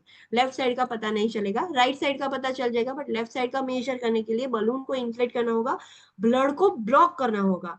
जब सोचो वेंट्रिकल्स भर गया है, अब उसके पास उतनी ज्यादा कैपेसिटी नहीं है कि वो भरे, सो वो एक्सेस प्रेशर कहां पर वापस भेजेगा, एट्रियम में भेजेगा। वो भर गया है, वो एक्सेस लंग्स को भेजेगा, एंड लंग्स, अब सोचो कि ब्लड आगे नहीं जा पा रहा है, अभी वो भर गया है, सो इतना ही ब्लड है उसके पास, तो वो बैक फ्लो प्रेशर वो बलून पर देगा। बलून के ऊपर सेंसर्स होते हैं जिससे वो पता चलेगा कि आगे कितना प्रेशर है। Are you getting it now? Yes, ma'am. Ma'am okay, now PAP normal कितना होता है, मतलब PAWP मतलब क्या, कौन सी साइड की बात हो रही है? PAWP मतलब कौन से साइड की बात हो रही है, राइट हार्ट की left heart? Left. Left side के हार्ट की बात हो रही है। सो नॉर्मल PAWP कितना होता है, 4 to 12 mm of Hg left side के पूरे हार्ट में। लेफ्ट वेंट्रिकल देख लो, लेफ्ट एट्रियम देख लो, लेफ्ट साइड इतना प्रेशर होता है। अगर ये प्रेशर बढ़ गया है, 13 14 हो गया है, 12 से ज्यादा हो रहा है, इसका मतलब क्या है, लेफ्ट वेंट्रिकुलर फेलियर हो गया है। लेफ्ट वेंट्रिकल अच्छे से कंप्रेस नहीं होता है, लेफ्ट वेंट्रिकल फेल हो जाता है, तो सारा ब्लड फ्लो रिटर्न कहां पर होता है, वो एक्स्ट्रा ब्लड कहां पर भेज देगा फिर, लंग्स। लंग्स में। और लंग्स से वो एक्स्ट्रा कहां पर आएगा, पल्मोनरी आर्टरी में ही आएगा। सो इसका मतलब कि प्रेशर क्यों बढ़ा है, लेफ्ट वेंट्रिकल फेल है। अगर लेफ्ट वेंट्रिकल अच्छे से काम कर रहा है तो वो पंप करके सारा ब्लड अओर्टा से बॉडी में भेज देगा, सो वो नॉर्मल ही प्रेशर होगा। बट वो बढ़ गया, इसका मतलब लेफ्ट वेंट्रिकल फेल हो गया है। या तो हाइपरवोलेमिया है, या तो मिट्रल रिगर्जिटेशन हो रहा है, बैक फ्लो हो रहा है, जो मिट्रल वाल्व है वहां से बैक फ्लो हो रहा है, वेंट्रिकल से बैक फ्लो होके एट्रियम में आ रहा है, और फिर वो सारा प्रेशर पल्मोनरी आर्टरी पर आएगा। और it indicates intracardiac shunt. Intracardiac shunt हो रहा है मतलब राइट साइड, ये 4 चैम्बर्स है, राइट साइड का ब्लड फ्लो होके लेफ्ट साइड आ रहा है, सो इंट्राकार्डियक शंट हो रहा है, सो इसी वजह से लेफ्ट साइड प्रेशर ज्यादा है। वेयर एज डिक्रीज में इंडिकेट हाइपोवोलेमिया और आफ्टर लोड रिडक्शन। अगर कम है मतलब हाइपोवोलेमिया है। Got it? लेफ्ट साइड का कम है मतलब हाइपोवोलेमिया है, या तो आफ्टर लोड कम हो गया है मतलब वेंट्रिकल्स अच्छे से कॉन्ट्रैक्ट हो गए हैं, ब्लड फ्लो भेज भी दिया है, बट फिर इतना ज्यादा अमाउंट नहीं है कि आफ्टर लोड फुल हो, वो कम हो गया है, आफ्टर लोड रिडक्शन हो गया है। सो उसका उसमें 4 से कम हो जाएगा। नॉर्मल RA प्रेशर, अभी राइट साइड की बात हो रही है, राइट साइड का एट्रियम प्रेशर कितना होता है, approximately 2 to 6 mm of Hg। Increase हो रहा है मतलब राइट वेंट्रिकल फेलियर है। राइट वेंट्रिकल फेलियर है मतलब वो आगे ब्लड भेज नहीं पा रहा है, वहां पर ब्लड पूल हो गया है, वो कॉन्ट्रैक्ट होके आगे ब्लड भेज ही नहीं पा रहा है। राइट वेंट्रिकल फेलियर में ब्लड वापस कहां पर जाता है, राइट साइड फेलियर होगा तो ब्लड वापस कहां पर जाएगा, सिस्टम। सिस्टमिक सर्कुलेशन में जाएगा। सो वो फेल है, सो उतने प्रेशर से ब्लड को आगे भेज ही नहीं पा रहा है, लंग्स में भेज ही नहीं पा रहा है, सो वो प्रेशर, वो ब्लड वहीं पर ही रहेगा, सो उसकी वजह से राइट साइड का प्रेशर बढ़ता रहेगा। सो अगर इंक्रीज है it indicates right ventricular failure, और डिक्रीज है उसका मतलब हाइपोवोलेमिया है। इन शॉर्ट आर्टीरियल प्रेशर से इतना ही पता चल जाता है, बढ़ गया है तो हाइपोवोलेमिया है, कम हो गया है तो हाइपोवोलेमिया है। नॉर्मल पल्मोनरी आर्टरी प्रेशर कितना होना चाहिए, 15 to 30 mm of Hg systolic, and 8 to 15 diastolic. Systolic कितना होता है, 15 to 30 होता है, डायस्टोलिक 8 to 15 होता है। Monitoring of various waveform is required. If waveform appears to have a PAWP appearance without a wedge procedure being performed, the location of catheter needs to be assessed and repositioned to prevent the harm to the patient. Yes, ये pulmonary artery pressure भी wave forms में ही किया जाता है. हमने आगे image में देखा कि वो वेव्स में था. वेव्स के अंदर आपको देख रहा होगा indications. Let me show you again.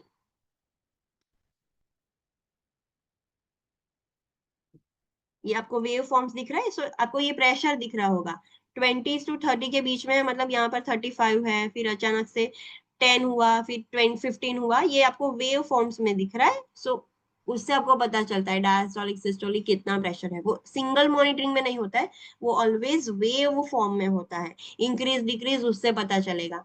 सो ये ऑलवेज वेव फॉर्म में होगा. अगर आप PAWP ले रहे हो, PAWP मतलब कौन सी साइड का मेजरमेंट कर रहे हो? PAWP मतलब कौन सी साइड का मेजर कर रहे हो? Left side. लेफ्ट साइड का. PAWP मेजरमेंट में एक चीज क्या ध्यान रखनी होती है, वो कैसे मेजर किया जाता है? PAWP मेजर करने के लिए क्या करना पड़ता है हमें? बलून इंफ्लेट करना. बलून इन्फ्लेट करना है. Yes. Without inflation PAWP measure होगा? No. नहीं होता है. यस. आपने बलून अभी इन्फ्लेट किया ही नहीं है. You have not done a wedge procedure. मतलब बलून फुलाया है नहीं है, फिर भी वेव्स दिख रहे हैं. सो उसका मतलब क्या कि जो कैथेटर इंसर्ट किया है वो ही डायरेक्टली ब्लॉक कर रही है पल्मोनरी आर्टरी को. ये पल्मोनरी आर्टरी इतनी मोटी होती है, फिर आगे जाके उसकी ब्रांचेस ऐसे होती है. एंड कैथेटर इतना होता है, बलून फुलाओगे तब ये ब्लॉक होगा, बट आपने कैथेटर यहाँ तक भेज दिया है, सो बलून फुलाए बगैर ही वो ब्लॉक हो गया.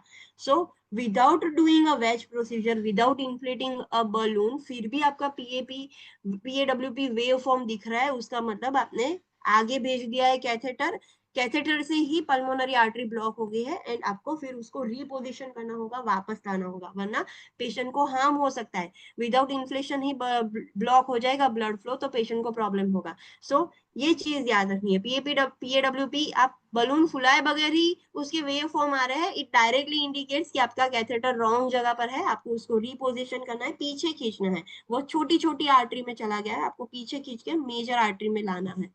Got it? Yes, ma'am. Yes, ma'am. Okay, so this is about pulmonary artery pressure.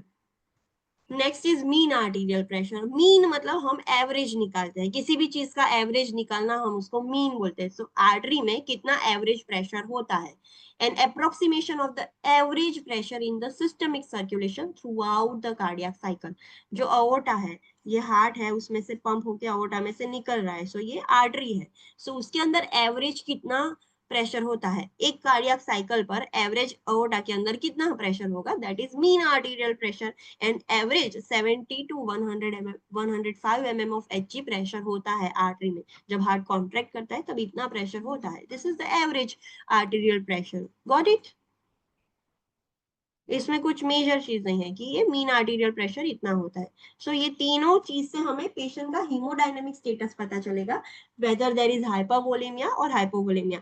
इतना सब करने की जरूरत है भी नहीं. हाइपरवोलेमिया हाइपोवोलेमिया हमें साइन एंड सिम्टम से भी पता चलता है, but this can be done. ये एक प्रोसीजर होती है हीमोडायनेमिक स्टेटस मॉनिटरिंग करने के लिए. Okay, next let's study about the management of pulseless rhythms. Pulseless rhythms, first of all tell me कितने टाइप्स की रिदम्स होती है, कितने टाइप्स की रिदम्स हमने स्टडी किया है. हार्ट की रिदम्स बोलो कितनी होती है. एक तो नॉर्मल, एक नॉर्मल रिदम होती है जो PQRST, ये जो नॉर्मल रिदम होती है दैट इज नॉर्मल. देन कौन सी रिदम होती है? चलो sinus tell me. Bradycardia. Sinus bradycardia. Then tachycardia. Tachycardia. Then VT. VT. फिर VF. Ventricular fibrillation VF. Then AF. Atrial fibrillation. Then SVT. supraventricular tachycardia. And straight line. that is Asystole. yes. एसिस्ट. Yes. Another thing, ये एक है जो हमने पढ़ा नहीं है, but this is something new, pulseless electrical activity. Monitor पर आपको एक्टिविटी दिख रही है हार्ट की, बट पेशेंट की पल्स नहीं आ रही है, so that is pulseless electrical activity. इतने सारे रिदम्स हैं, बट हमें कौन सी रिदम का मैनेजमेंट करना है? Management of pulseless rhythm. Pulseless rhythm मतलब ऐसी रिदम जिसमें पेशेंट की पल्स नहीं आ रही है, पल्स बिल्कुल भी नहीं आ रही है। साइनस ब्रेडिकार्डिया में पेशेंट की पल्स आएगी कि नहीं आएगी? आपसे आपसे। साइनस टैकीकार्डिया में भी आएगी। सो हमें अभी इतने ही हमारे लिए रिदम्स इंपॉर्टेंट है जिसमें पेशेंट की पल्स फील नहीं होती है। सो वो कौन सी रिदम्स है? Let me show you. वो कौन सी रिदम्स है? वेंट्रिकुलर फिब्रिलेशन, वेंट्रिकल्स सिर्फ वाइब्रेट हो रहे हैं, पंप हो ही नहीं रहा है, सो पल्स भी नहीं आएगी। सो वेंट्रिकुलर फिब्रिलेशन है। वेंट्रिकुलर टैकीकार्डिया, वेंट्रिकुलर टैकीकार्डिया में भी कौन सा है? Pulseless ventricular tachycardia. ऐसा वेंट्रिकुलर टैकीकार्डिया हुआ है कि पल्स नहीं आ रही है, सो ये एक रिदम है जिसमें पेशेंट की पल्स नहीं आएगी। ए सिस्टोल, ए सिस्टोल है तो भी पेशेंट की पल्स बिल्कुल नहीं आएगी, बिकॉज फ्लैट लाइन हो गई है। And pulseless electrical activity, activity हो रही है कार्डियक मॉनिटरिंग पर, बट आप पेशेंट की पल्स चेक कर रहे हो तो पल्स नहीं आ रही है। ये चार जो रिदम्स है वो पल्सलेस रिदम बोलते हैं हम। सो जब भी पेशेंट, आपके पास कार्डियक वाला पेशेंट है आईसीयू में, और ये चारों में से कोई एक रिदम है, वीएफ है, वीटी है, ए सिस्टोल है या पीईए है, तो आप फिर मैनेज कैसे करोगे ऐसे पेशेंट को? अगर आपको कार्डियक मॉनिटरिंग में ये सारी चीजें दिख रही है, तो ऐसे टाइम पर बीइंग अ नर्स आपको क्या करना है? Let's study about that. So initial step, जब भी ऐसा कुछ होता है, आपका पेशेंट था वो अनस्टेबल था एंड अचानक से आपने कार्डियक मॉनिटरिंग पर देखा कि वीएफ चालू हो गया है, सो अचानक से आप क्या करोगे? सो इनिशियल स्टेप्स क्या होंगे? बिगिन सीपीआर, फटाफट पहले सीपीआर स्टार्ट कर दो, अटैच द मॉनिटर और डिफिब्रिलेटर, कार्डियक मॉनिटर अटैच कर दो। अगर वो वार्ड में था तो मॉनिटर नहीं होगा, तो मॉनिटर अटैच करो या डिफिब्रिलेटर अटैच करो। डिफिब्रिलेटर में भी हमें दिखते हैं कार्डियक एक्टिविटीज, सो कुछ भी अटैच करो। डिटरमाइन करो whether the rhythm is shockable and non shockable. हाँ, ये चीज आपको पता होनी चाहिए कि कौन सी रिदम्स में हम डिफिब्रिलेटर का शॉक दे सकते हैं एंड कौन सी रिदम्स में नहीं दे सकते। When I was in the first year, मेरी पहली पोस्टिंग ईआर डिपार्टमेंट में थी, एंड तब हमको जो ईआर फिजिशियन थे उन्होंने सिखाया था कि ये जब आप पेशेंट ट्रीट कर रहे होते हो इमरजेंसी डिपार्टमेंट में एंड ये रिदम्स हो तो हम शॉक नहीं दे सकते, सिर्फ सीपीआर देना होता है, एंड ये रिदम्स होती है तब हम शॉक दे सकते हैं। सो ये जो कॉन्सेप्ट था हमने वो फर्स्ट ईयर में सीखा था। तो आपको पता होना चाहिए कि कौन सी एक्टिविटी और कौन सी रिदम में आप शॉक दे सकते हो डिफिब्रिलेटर से एंड कौन से में नहीं दे सकते। सो दिस इज सो इम्पोर्टेंट। कौन सी शॉकेबल पल्सलेस रिदम है? Ventricular fibrillation and ventricular tachycardia. अगर पेशेंट को वीएफ और वीटी है तब आप शॉक दे सकते हो पेशेंट को, बट अगर पेशेंट को ए सिस्टोल है या पीईए है, पल्सलेस इलेक्ट्रिकल एक्टिविटी है, तब आप शॉक नहीं दे सकते। You have to give CPR only. Got it? Yes और नो?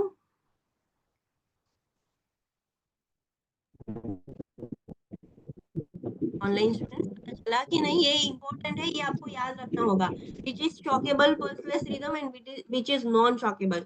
ये आपको नींद में भी कोई पूछे तो आपको पता होना चाहिए। एग्जाम में क्वेश्चन आया, you are a nurse and suddenly you have seen patient को वेंट्रिकुलर टैकीकार्डिया हो गया, so what you will do?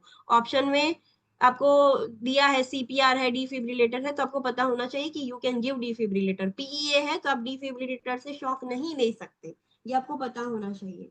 So remember this thing. So जब भी आपके पेशेंट में अचानक से पल्सलेस रिदम स्टार्ट हो जाती है, सो पहले सीपीआर स्टार्ट कर दो। Don't wait for anything, first of all start the CPR. Code blue हम एक्टिवेट कर देंगे, सीपीआर स्टार्ट कर देंगे, पेशेंट को मॉनिटर से साथ अटैच कर देंगे। अब मॉनिटर में अटैच करने के बाद आपको दिखेगा कि हाँ पेशेंट को कौन सी रिदम है, वीएफ है, वीटी है, ए सिस्टोल है कि पीईए है, तो आपको तभी पता चल जाएगा कि मैं शॉक दे सकती हूँ कि नहीं दे सकती हूँ, डिपेंडिंग ऑन द रिदम। अभी सोचो कि पेशेंट को शॉकेबल रिदम है, लाइक वीएफ है या वीटी है, तो आपको क्या करना है? वीएफ और वीटी है तो आफ्टर बिगिनिंग द सीपीआर, हमने पहले सीपीआर तो ऑलरेडी स्टार्ट कर दिए थे बिफोर आइडेंटिफाइंग द शॉक। सो जैसे ही सीपीआर स्टार्ट कर दिया है, आपने मॉनिटर अटैच कर दिया है, आपने रिदम भी डिटरमाइन कर दिए है कि हाँ ये ही रिदम है, फॉर श्योर वीएफ ही है पेशेंट को, then you can deliver the shock at 100 to 200 joule as an initial dose that is increased if biphasic, and 360 if monophasic. आपको पता है कि डिफिब्रिलेटर दो टाइप का आता है, biphasic defibrillator and monophasic. Biphasic है तो पहले आपको 100 या 200 पर शॉक देना है, फिर धीरे धीरे उसको इंक्रीज करोगे। एंड अगर मोनोफेजिक है तो डायरेक्टली 360 जूल पर ही आप पेशेंट को शॉक दोगे। शॉक देने के बाद एक बार आपने डिफिब्रिलेटर, आपने हैव यू एवर आपने कभी सीपीआर दिया है या देते हुए देखा है कभी हाँ ऑनलाइन? हाँ, सो टेल मी क्या होता है उसमें, आपने जो देखा है वो बोलो, क्या हुआ था वो सिनारियो मुझे बोलो। एनी स्टूडेंट जिसने देखा हो वो, चलो बोलो।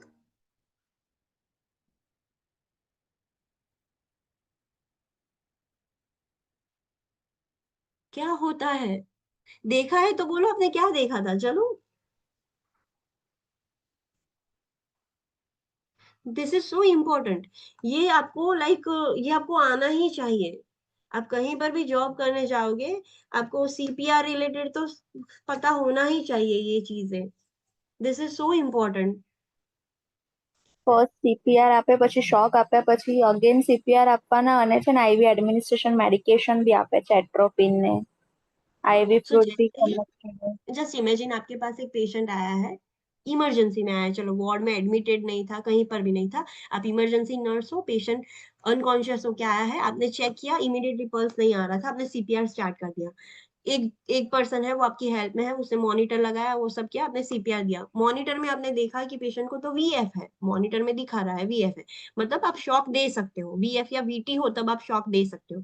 सो आपने इमीडिएटली जो डिफिब्रिलेटर है उसको लोड करके शॉक दे दिया। शॉक देने के बाद वो जो पैटर्न होती है मॉनिटर में वो चेंज हो सकती है।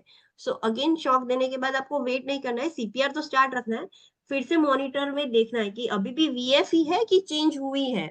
अगर अभी भी वीएफ है तो फिर से आपको शॉक देना होगा, फिर से सीपीआर देना होगा, ये साइकिल चालू रखनी होगी जब तक कि वो नॉर्मल नहीं हो जाती, उसकी जो रिदम है वो नॉर्मल नहीं हो जाती, तब तक ये साइकिल कंटिन्यू रखनी होती है। एंड साइड बाय साइड उसको हम इमरजेंसी ड्रग्स भी देते हैं, एपिनेफ्रिन है, एट्रोपिन है, एमियोडायरोन है, ये सारी जो इमरजेंसी मेडिकेशन है वो हम देते रहते हैं। सो ये पूरा सिनारियो होता है। So just like that, initial step, आपने जैसे ही आपके पास पेशेंट आया, आपने सीपीआर स्टार्ट कर दिया, मॉनिटर अटैच कर दिया, मॉनिटर में वेव देखकर आपको पता चल गया कि whether it is a shockable rhythm और नॉन शॉकेबल। आपको पता चला कि ये शॉकेबल है। सो जैसे ही सीपीआर आपने स्टार्ट किया था, मॉनिटर अटैच किया था आपने, बट आइडेंटिफाई कर दिया, नाउ गिव द शॉक। अगर आपके पास बाईफेजिक है तो पहले 100 या 200, कोई भी, जो हम आइडियली है ना 200 देते हैं हॉस्पिटल्स में, I have seen 200।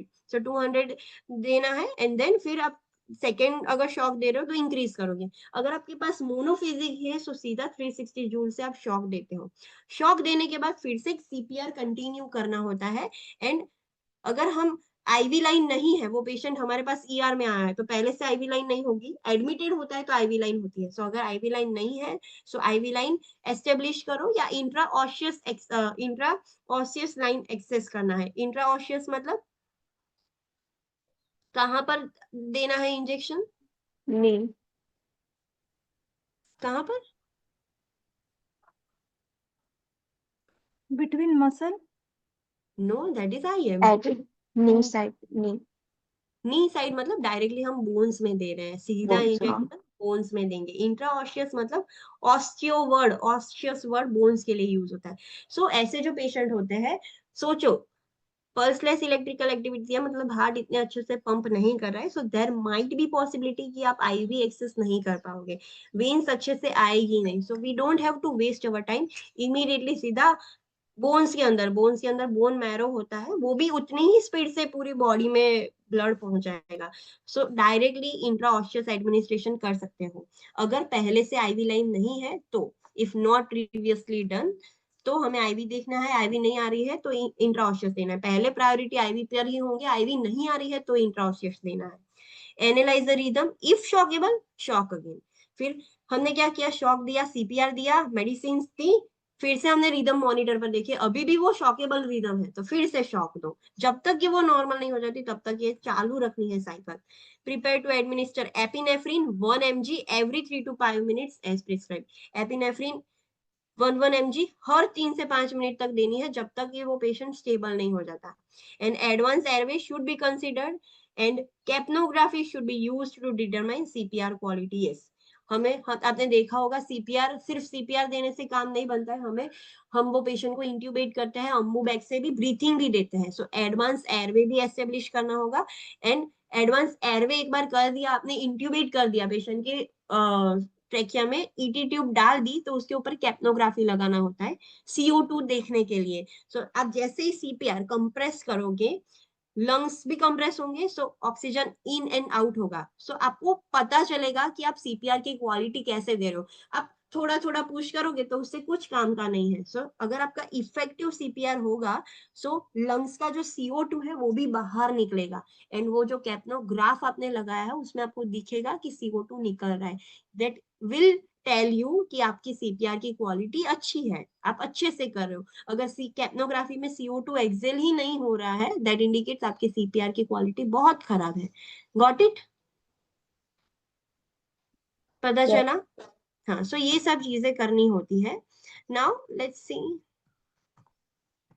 Continue the CPR, analyze the rhythm, and shock if the rhythm is shockable. If the rhythm becomes unshockable, follow the non-shockable rhythm approach. Yes, आप ये साइकिल चालू ही रख रहे थे, आपने CPR दिया, शॉक दिया, CPR दिया, शॉक दिया, ये सब चालू रख रहे थे. एंड अचानक से अब जो रिदम आ रही है पेशेंट की मॉनिटर पर, वो अब नॉन शॉकेबल रिदम हो गई है. नॉन शॉकेबल रिदम कौन सी है? asystole and pulse and test. Yes, PA and A systole, ये नॉन शॉकेबल है, इसमें आप शॉक नहीं दे सकते. सो अगर नॉन शॉकेबल रिदम आ जाती है तो उसमें क्या स्टेप्स लेने हैं वो हम नेक्स्ट स्टेप में देखेंगे कि नॉन शॉकेबल रिदम में क्या क्या अप्रोच लेने हैं. उसमें सिर्फ CPR ही दे सकते हैं, शॉक नहीं दे सकते. सो फिर अगर चेंज हो जाती है रिदम, इंप्रूव होने की बजाय वो नॉन शॉकेबल हो जाती है, तो फिर उसके स्टेप्स आपको फॉलो करना होगा. As prescribed, prepare to administer amiodarone 300 mg IV or IO bolus, followed by 150 mg IV or IO if indicated as the next appropriate at the next appropriate cycle. Yes, amiodarone bolus देना होगा 300 mg सीधा IV में, या IO लिया है तो उसमें देना होगा. फिर नेक्स्ट साइकिल आपको करनी है तो उसमें 150 देंगे. सो एमियोडारोन आपको देना पड़ सकता है.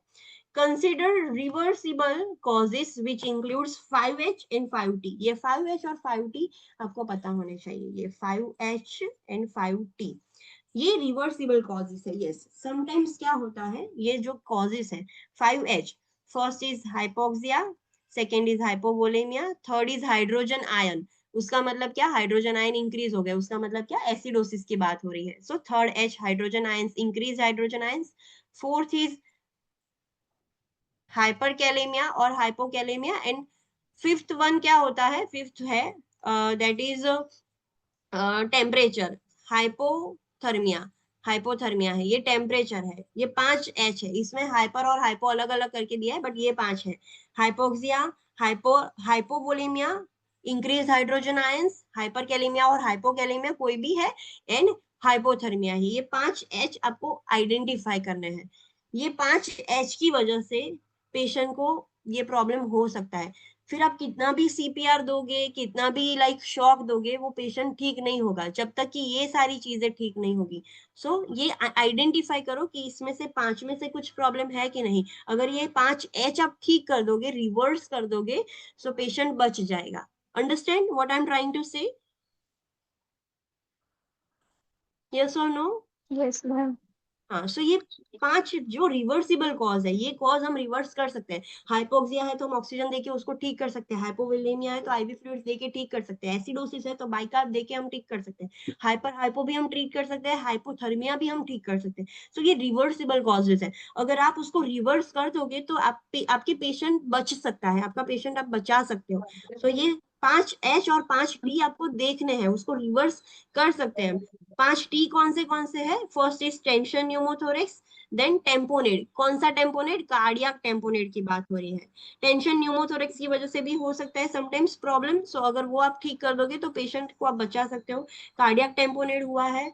टॉक्सिन्स है ब्लड के अंदर. थ्रोम्बोसिस हुआ है, मतलब कि पल्मोनरी एम्बोलस हो गया है, तो या तो थ्रोम्बोसिस किसका है, एक्यूट कोरोनरी सिंड्रोम वाला. सो ये 5T हो गए, 1 2 3 4 एंड ये 5, ये 5T ये भी रिवर्सिबल है। अगर ये आप ठीक कर दोगे तो पेशेंट के बचने के चांसेस ज्यादा है। So consider this reversible 5H and 5T। ये आपको लिस्ट पता होना चाहिए। जब भी क्वेश्चन में लिखा है कि पेशेंट को 5H प्रॉब्लम है, तो 5H कौन से है वो आपको पता होने चाहिए, एंड 5T कौन से है वो आपको पता होने चाहिए। So remember this thing, okay. Ma'am yes, ma'am हमें पता कैसे चलेगा कि पेशेंट को वेंट्रिकुलर ट्रेकिकार्डिया है और वीएफ है? Okay, you have not studied this. MSN में जो रिदम्स है, ECG की जो एबनॉर्मल रिदम्स है वो हमें स्टडी करनी होगी। You will study that in medical surgical nursing. हमें सारी रिदम स्टडी करनी होती है। आपको क्वेश्चन पूछा पूछा जा सकता है, आपको एक ECG स्ट्रिप दे गई होगी और उसमें एक पैटर्न दी गई होगी, आपको आइडेंटिफाई करना है ये क्या है, VF है, VT है कि नहीं। सो वो ECG इंटरप्रिटेशन हम मेडिकल सर्जिकल नर्सिंग में स्टडी करेंगे कि VF है तो क्या करना है, VT है तो क्या करना है, वो हम स्टडी करेंगे। Okay okay. तो वो हम मेडिकल सर्जिकल नर्सिंग में स्टडी करेंगे। Continue to cycle through the above steps until return of spontaneous circulation or until CPR efforts are ceased. कब तक ये साइकिल चालू रखनी है? जब तक कि पेशेंट का नॉर्मल सर्कुलेशन वापस नहीं आ जाता, पेशेंट ठीक नहीं हो जाता, तब तक ये साइकिल स्टार्ट रखनी है। या तो जब तक CPR के एफर्ट सीज नहीं हो जाते, मतलब आप इतना CPR दे रहे हो बट फिर भी पेशेंट कुछ रिस्पॉन्ड नहीं कर रहा है, तब तक फिर हम बंद कर देते हैं। एक टाइम के बाद अब CPR देना बंद कर देते हैं, we declare the patient dead. So जब तक ये दोनों में से नहीं हो जाता तब तक आपको साइकिल चालू ही रखनी है। CPR शॉक ये सब चालू रखना होगा। Got it? यस और no? Yes ma'am. Okay, so that is all about shockable rhythm. अब आपके पेशेंट को, आपने जैसे ही पेशेंट कोलैप्स हो गया, आपने इमीडिएटली CPR स्टार्ट किया, मॉनिटर लगाया, मॉनिटर पर देखा कि पेशेंट को नॉन शॉकेबल रिदम्स है, मतलब ए सिस्टोल या PEA है। तो क्या करना है? So after beginning CPR start कर दिया था, मॉनिटर अटैच कर दिया था, रिदम भी डिटरमाइन कर दी, एस्टेब्लिश IV और IO access if not previously done. IV या IV एक्सेस, IO एक्सेस ही लेना है जो पहले से नहीं है। इसमें डिफिब्रिलेटर का कुछ काम नहीं है। आप इन शॉर्ट सब कुछ सेम होगा, सिर्फ शॉक नहीं दे सकते आप, that is the different thing. Prepare to administer epinephrine 1 mg every 3 to 5 minutes as prescribed. An advanced airway should be considered and capnography should be used to determine the CPR quality. Airway insert करना होता है, अम्बुबैक से हम breathing भी देते हैं, because CPR में compression and breathing दोनों देना पड़ता है। और उसके ऊपर कैप्नोग्राफी भी आप लगाओगे तो आपको पता चलेगा कि आप CPR अच्छे से दे रहे हो कि नहीं।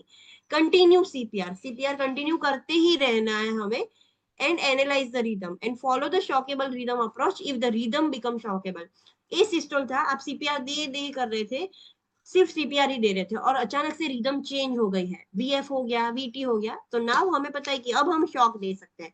जब तक शॉकेबल रिदम नहीं होती तब तक हम शॉक नहीं दे सकते। सो CPR कंटिन्यू ही रखना है। इसमें जब तक पेशेंट स्टेबिलाईज नहीं हो जाता, जब तक रिदम चेंज नहीं हो जाती, तब तक हमें CPR कंटिन्यू ही रखना है।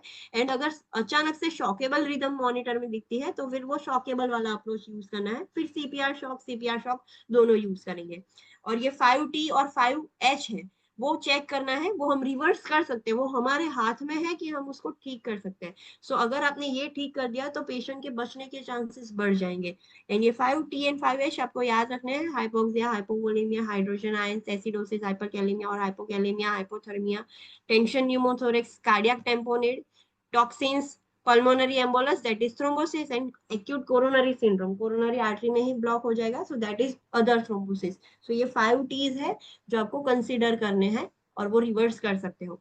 CPR कब तक देने हैं, साइकिल कब तक चालू रखनी है? जब तक कि पेशेंट नॉर्मल नहीं हो जाता, उसका स्पॉन्टेनियस सर्कुलेशन रिटर्न नहीं हो जाता, ROCS नहीं हो जाता, या तो आपके एफर्ट सीज नहीं हो जाते, आपने बहुत ट्राई किया बट पेशेंट कुछ भी चेंज नहीं हो रहा है, सेम टू सेम है, तो फिर हम उसको डेड डिक्लेयर करेंगे। सो तब तक आपको ये साइकिल चालू रखनी है। अंडरस्टैंड? यस और no? Yes ma'am. Okay, now let's study about post cardiac arrest care. अभी पेशेंट को कार्डियक अरेस्ट हुआ था, कार्डियक अरेस्ट में ही मतलब बंद हो गया था एंड हमने CPR दिया, वो सब दिया, फिर पेशेंट बचा भी लिया, अब क्या करोगे आप? So post cardiac arrest care क्या होती है? If ROSC, what is ROSC? Return of spontaneous circulation. Circulation, yes. So हमने सीपीआर देके शॉक देके उसका नॉर्मल सर्कुलेशन वापस ला दिया।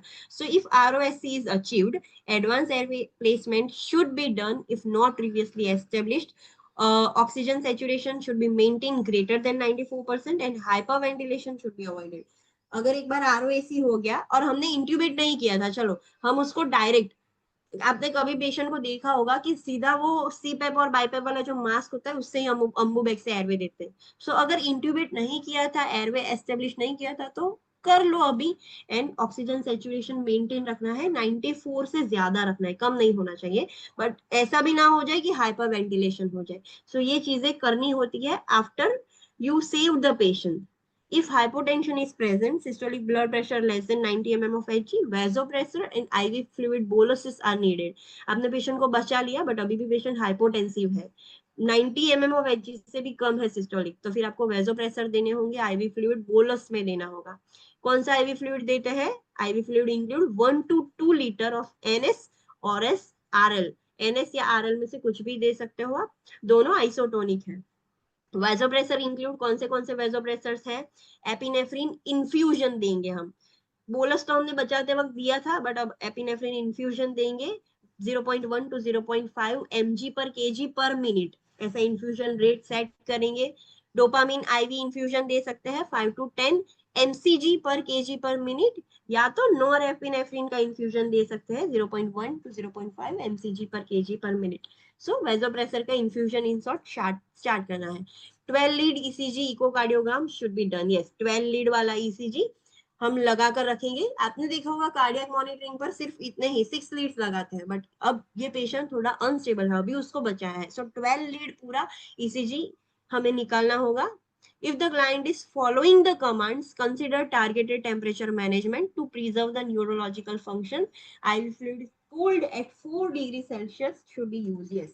अगर पेशेंट आपके कमांड फॉलो कर रहा है, फॉर एग्जाम्पल, आपने पेशेंट को बचा लिया सीपीआर देकर, अब पेशेंट स्टेबल है, आप पेशेंट को बोल रहे हो what is your name, raise your hand, raise your finger, वो पेशेंट आपके कमांड्स फॉलो कर रहे हैं, मतलब पेशेंट के ब्रेन में उतना प्रॉब्लम नहीं हुआ है। जब भी पेशेंट कार्डियक अरेस्ट में जाता है, due to lack of oxygen supply to the brain, patient की डेथ हो जाती है, ब्रेन डेड हो जाता है पेशेंट। बट आपने बहुत जल्दी, बहुत बेस्ट अपने एफर्ट्स लगाए, पेशेंट को बचा लिया, ब्रेन के सेल्स उतना ज्यादा नेक्रोस नहीं हुए, इस्केमिया नहीं हुआ और पेशेंट को बचा लिया। So to prevent the further damage हम क्या करेंगे? टारगेटेड टेम्परेचर मैनेजमेंट करेंगे, टीटीएम। टीटीएम हम मैनेज करते हैं, टीटीएम। टीटीएम क्या है? जब पेशेंट को हम हाइपोथर्मिया करवाते हैं, लो टेम्परेचर में होता है, so low temperature, give me one answer, जब भी हमें इंजरी होती है इनिशियली हम कोल्ड एप्लीकेशन क्यों करते हैं? Why we are doing cold application rather than hot application? कोई भी इंजरी होती है पहले हम कोल्ड एप्लीकेशन करते हैं, क्यों? पेन को कम करने के लिए। दोनों से डिस्कम्फर्ट तो कम होगा, हॉट एप्लीकेशन से भी कंफर्टेबल होगा, कोल्ड एप्लीकेशन से भी कंफर्टेबल होता है। क्यों करते हैं हम?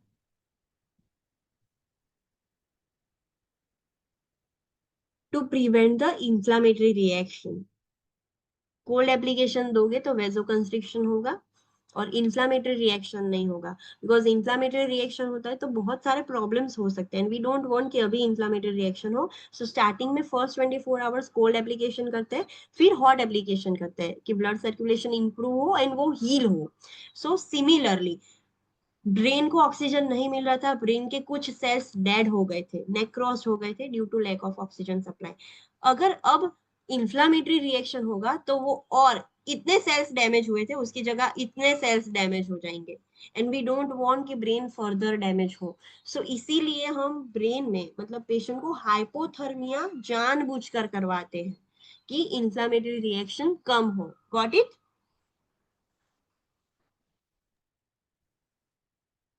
यस और नो? हाँ, सो अभी हाइपोथर्मिया करोगे कैसे पेशेंट को, चलो मुझे वो बोलो। पेशेंट को ठंडा कैसे करोगे? बाहर से अंदर से?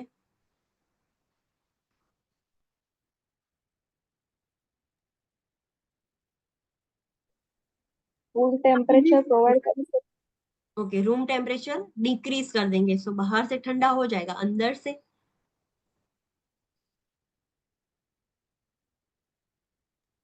Cool ivy fluids.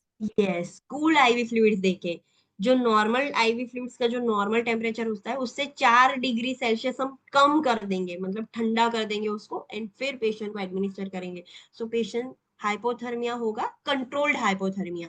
We want की हाइपोथर्मिया हो, सो इसीलिए उसको टीटीएम बोलते हैं, टारगेटेड टेम्परेचर मैनेजमेंट। हमने ये टारगेट किया है कि इतना कम होना चाहिए and then we are managing.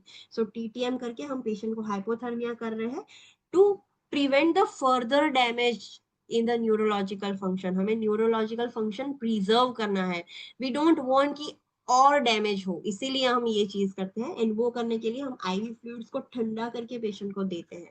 So this can be done, ये कर सकते हैं।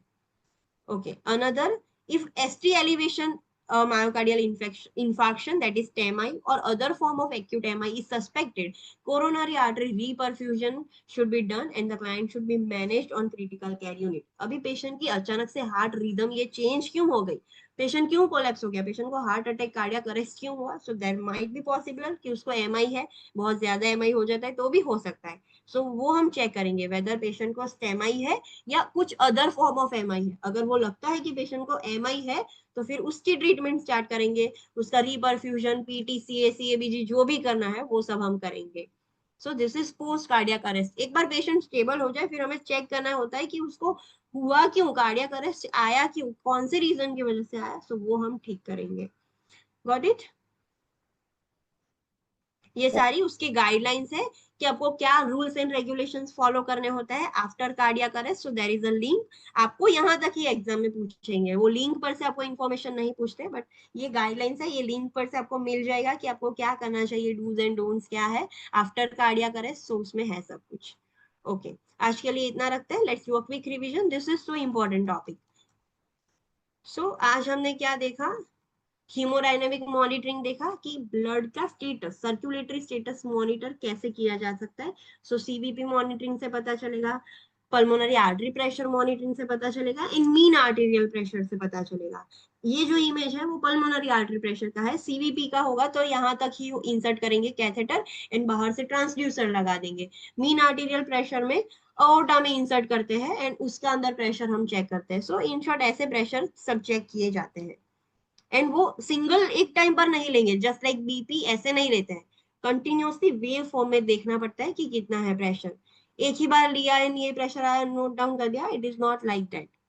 फिर हमने सीवीपी देखा, सीवीपी मतलब सीवीपी क्या इंडिकेट करता है कि ब्लड में सर्कुलेटिंग वॉल्यूम कितना है, कितना प्रेशर से ब्लड हार्ट की तरफ, राइट एट्रियम की तरफ या सुपीरियर वेना केवा की तरफ आ रहा है। Normal 3 to 8 mm of Hg होता है, इंक्रीज है मतलब ओवरलोड हो गया है, डिक्रीज है मतलब हाइपोवोलेमिया हुआ है, दैट्स इट। सीवीपी चेंज होगा according to the position, according to the bed, according to the transducer. So उसका वेव फॉर्म में ही लेना होगा। आप वेव्स देख रहे हो कैसी ऊपर नीचे हो रही है, पेशेंट जैसे मूव करेगा, कॉन्ट्रेक्शन रिलैक्सेशन होगा, सो उसके अकॉर्डिंग वो चेंज होता रहेगा। सीवीपी कैसे मेजर किया जाता है, तो सीवीपी लाइन ऑलरेडी इंसर्ट की होती है एंड बाहर से एक ट्रांसड्यूसर लगाएंगे, कहां पर, मिड एक्सिलरी लाइन में फोर्थ इंटरकोस्टल जो स्पेस होती है वहां पर ट्रांसड्यूसर लगाया जाता है। वो फ्रीक्वेंटली मॉनिटरिंग करता रहेगा कि अंदर कितना प्रेशर है एंड आपको मॉनिटर पर वो वेव्स दिखती रहेगी कि इतना प्रेशर इंक्रीज डिक्रीज वो सब हो रहा है। सीवीपी पेशेंट को बोलना है कि रिलैक्स रहे, वेंटिलेटर यूज कर रहे हैं तो वेंटिलेटर जब एक्सेल कर देता है उसके बाद का जो पीरियड है वो हम कंसिडर करेंगे कि ये वाला प्रेशर एक्यूरेट है।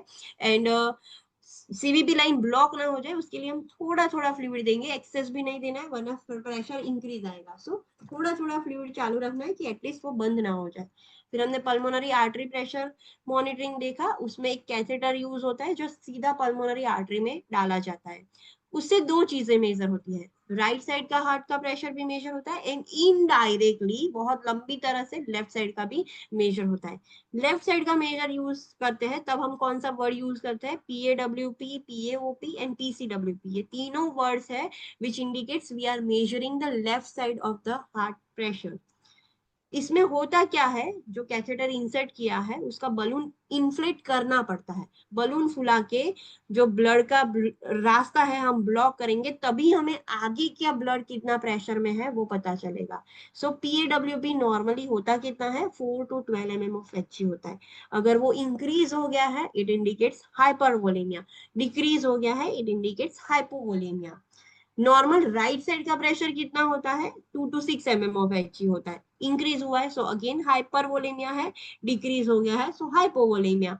Pulmonary artery pressure normal artery में, राइट साइड लेफ्ट साइड की बात नहीं हो रही है, वो आर्टरी में कितना प्रेशर होता है, 15 to 30 सिस्टोलिक, 8 to 15 डायस्टोलिक होता है। अगर आप मेजर कर रहे थे, आपने अभी बलून फुलाया भी नहीं है फिर भी वेव्स आ रही है, उसका मतलब आपका कैथेटर आगे की जो छोटी आर्टरी होती है, छोटी ब्रांच होती है, वहां पर जाके फंस गया है। एंड वो सेम वैसा ही काम कर रहा है कि जैसे बलून फुलाने के बाद ब्लड कैसे ब्लॉक हो जाता है वैसा ही हो गया है। सो इट इंडिकेट्स कि आपने बहुत आगे भेज दिया है catheter, you have to reposition it, वापस लाना होगा एंड फिर बलून फुला के हम वेव फॉर्म्स देखेंगे। देन हमने मीन आर्टीरियल प्रेशर देखा कि मीन आर्टीरियल मतलब जो मेन अओर्टा है, एवरेज उसके अंदर कितना प्रेशर होता है, नॉर्मली 70 to 105 होगा। इसमें भी इंक्रीज हो गया है मतलब हाइपरवोलेमिया है, डिक्रीज हो गया है मतलब हाइपोवोलेमिया है। फिर हमने पल्सलेस जो रिदम्स होती है उसको मैनेज कैसे किया जाता है वो हमने स्टडी किया। कौन सी पल्सलेस रिदम्स है, tell me. asystole, yes, VF, pulseless VT, PA, ASYSTole। Okay, VF pulseless ventricular tachycardia, so VF, BT, asystole and PEA pulseless electrical activity, ये चारों pulseless rhythm है। इसमें एक्टिविटी हो रही है, asystole में तो एक्टिविटी भी नहीं होगी, बाकी की तीन है वो मॉनिटर पर एक्टिविटी दिखाएगा बट पेशेंट में पल्स नहीं होगी। किसमें आप शॉक दे सकते हो, कौन सी पल्स है ऐसी जिसमें आप शॉक दे सकते हो,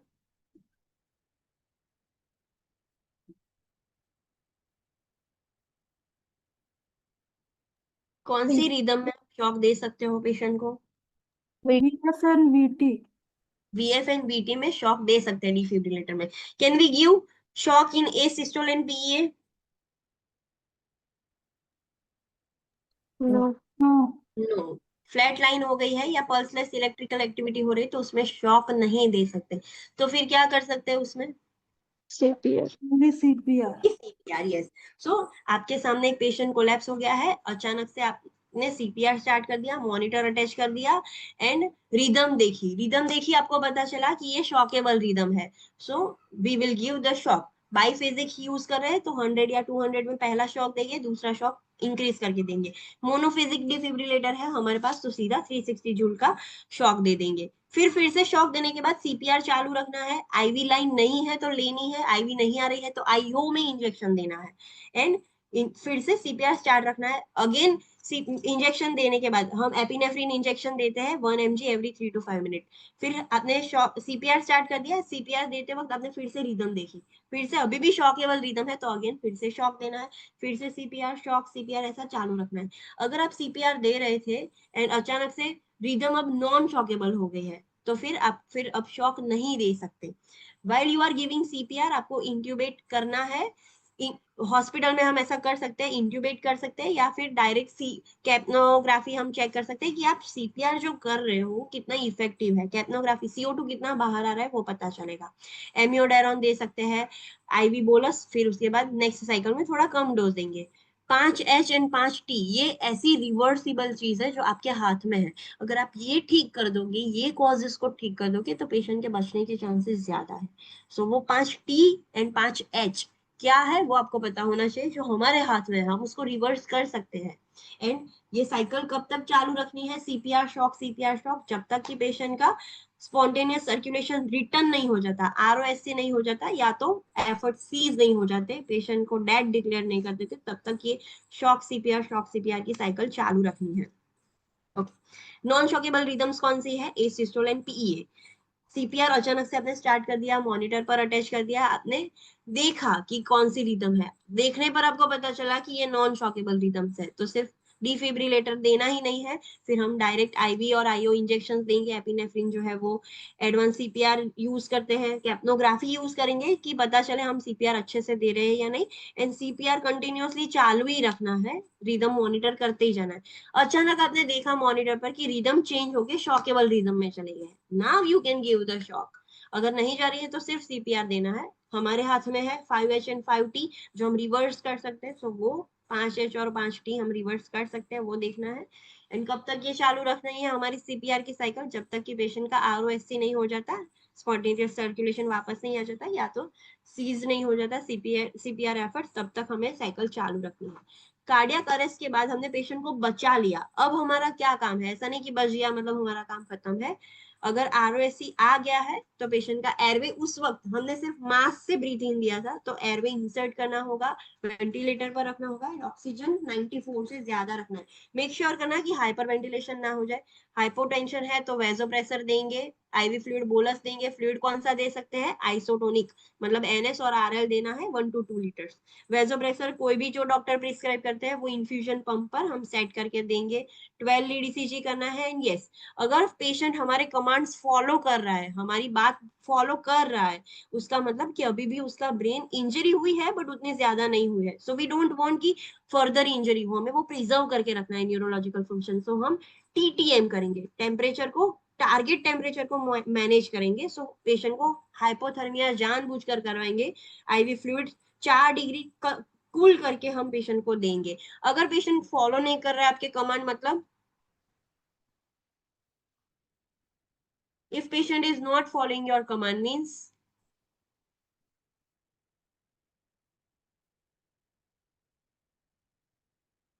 ब्रेन डैमेज एक्सटेंसिव है। अब बचा के कोई फायदा भी नहीं है, कूल टेम्परेचर दे के टीटीएम करने का भी कोई फायदा नहीं, बिकॉज बहुत ज्यादा सेल्स डैमेज हो गए, उसको न्यूरोलॉजिकल फंक्शन बहुत इम्पेयर हो गया है। इतनी देर तक वो ऑक्सीजन डिप्राइव रहा ब्रेन कि वो सेल्स ज्यादा डैमेज हो गए। सो अगर कमांड कर रहे हैं तो हमें बचाना है, नहीं कर रहा है उसका मतलब बहुत ज्यादा डैमेज हो गया है। ये कर कर भी आप क्या कर लोगे, ऑलरेडी डैमेज ज्यादा हो गया है। सो जब कमांड फॉलो करता है तब हमें टीटीएम करना होता है। फिर हम देखेंगे कि उसको कार्डियक अरेस्ट क्यों हुआ। अगर लगता है कि स्टेमाई की वजह से हुआ है या कोई भी एमआई की वजह से हुआ है, कोरोनरी आर्टरी ब्लॉकेज की वजह से हुआ है, तो उसकी फिर ट्रीटमेंट स्टार्ट कर देंगे। एक बार पेशेंट स्टेबलाइज हो जाए फिर वो सब करना पड़ता है। सो उसकी गाइडलाइंस भी है जो आप लिंक पर देख सकते हो। Any doubt in today's lecture?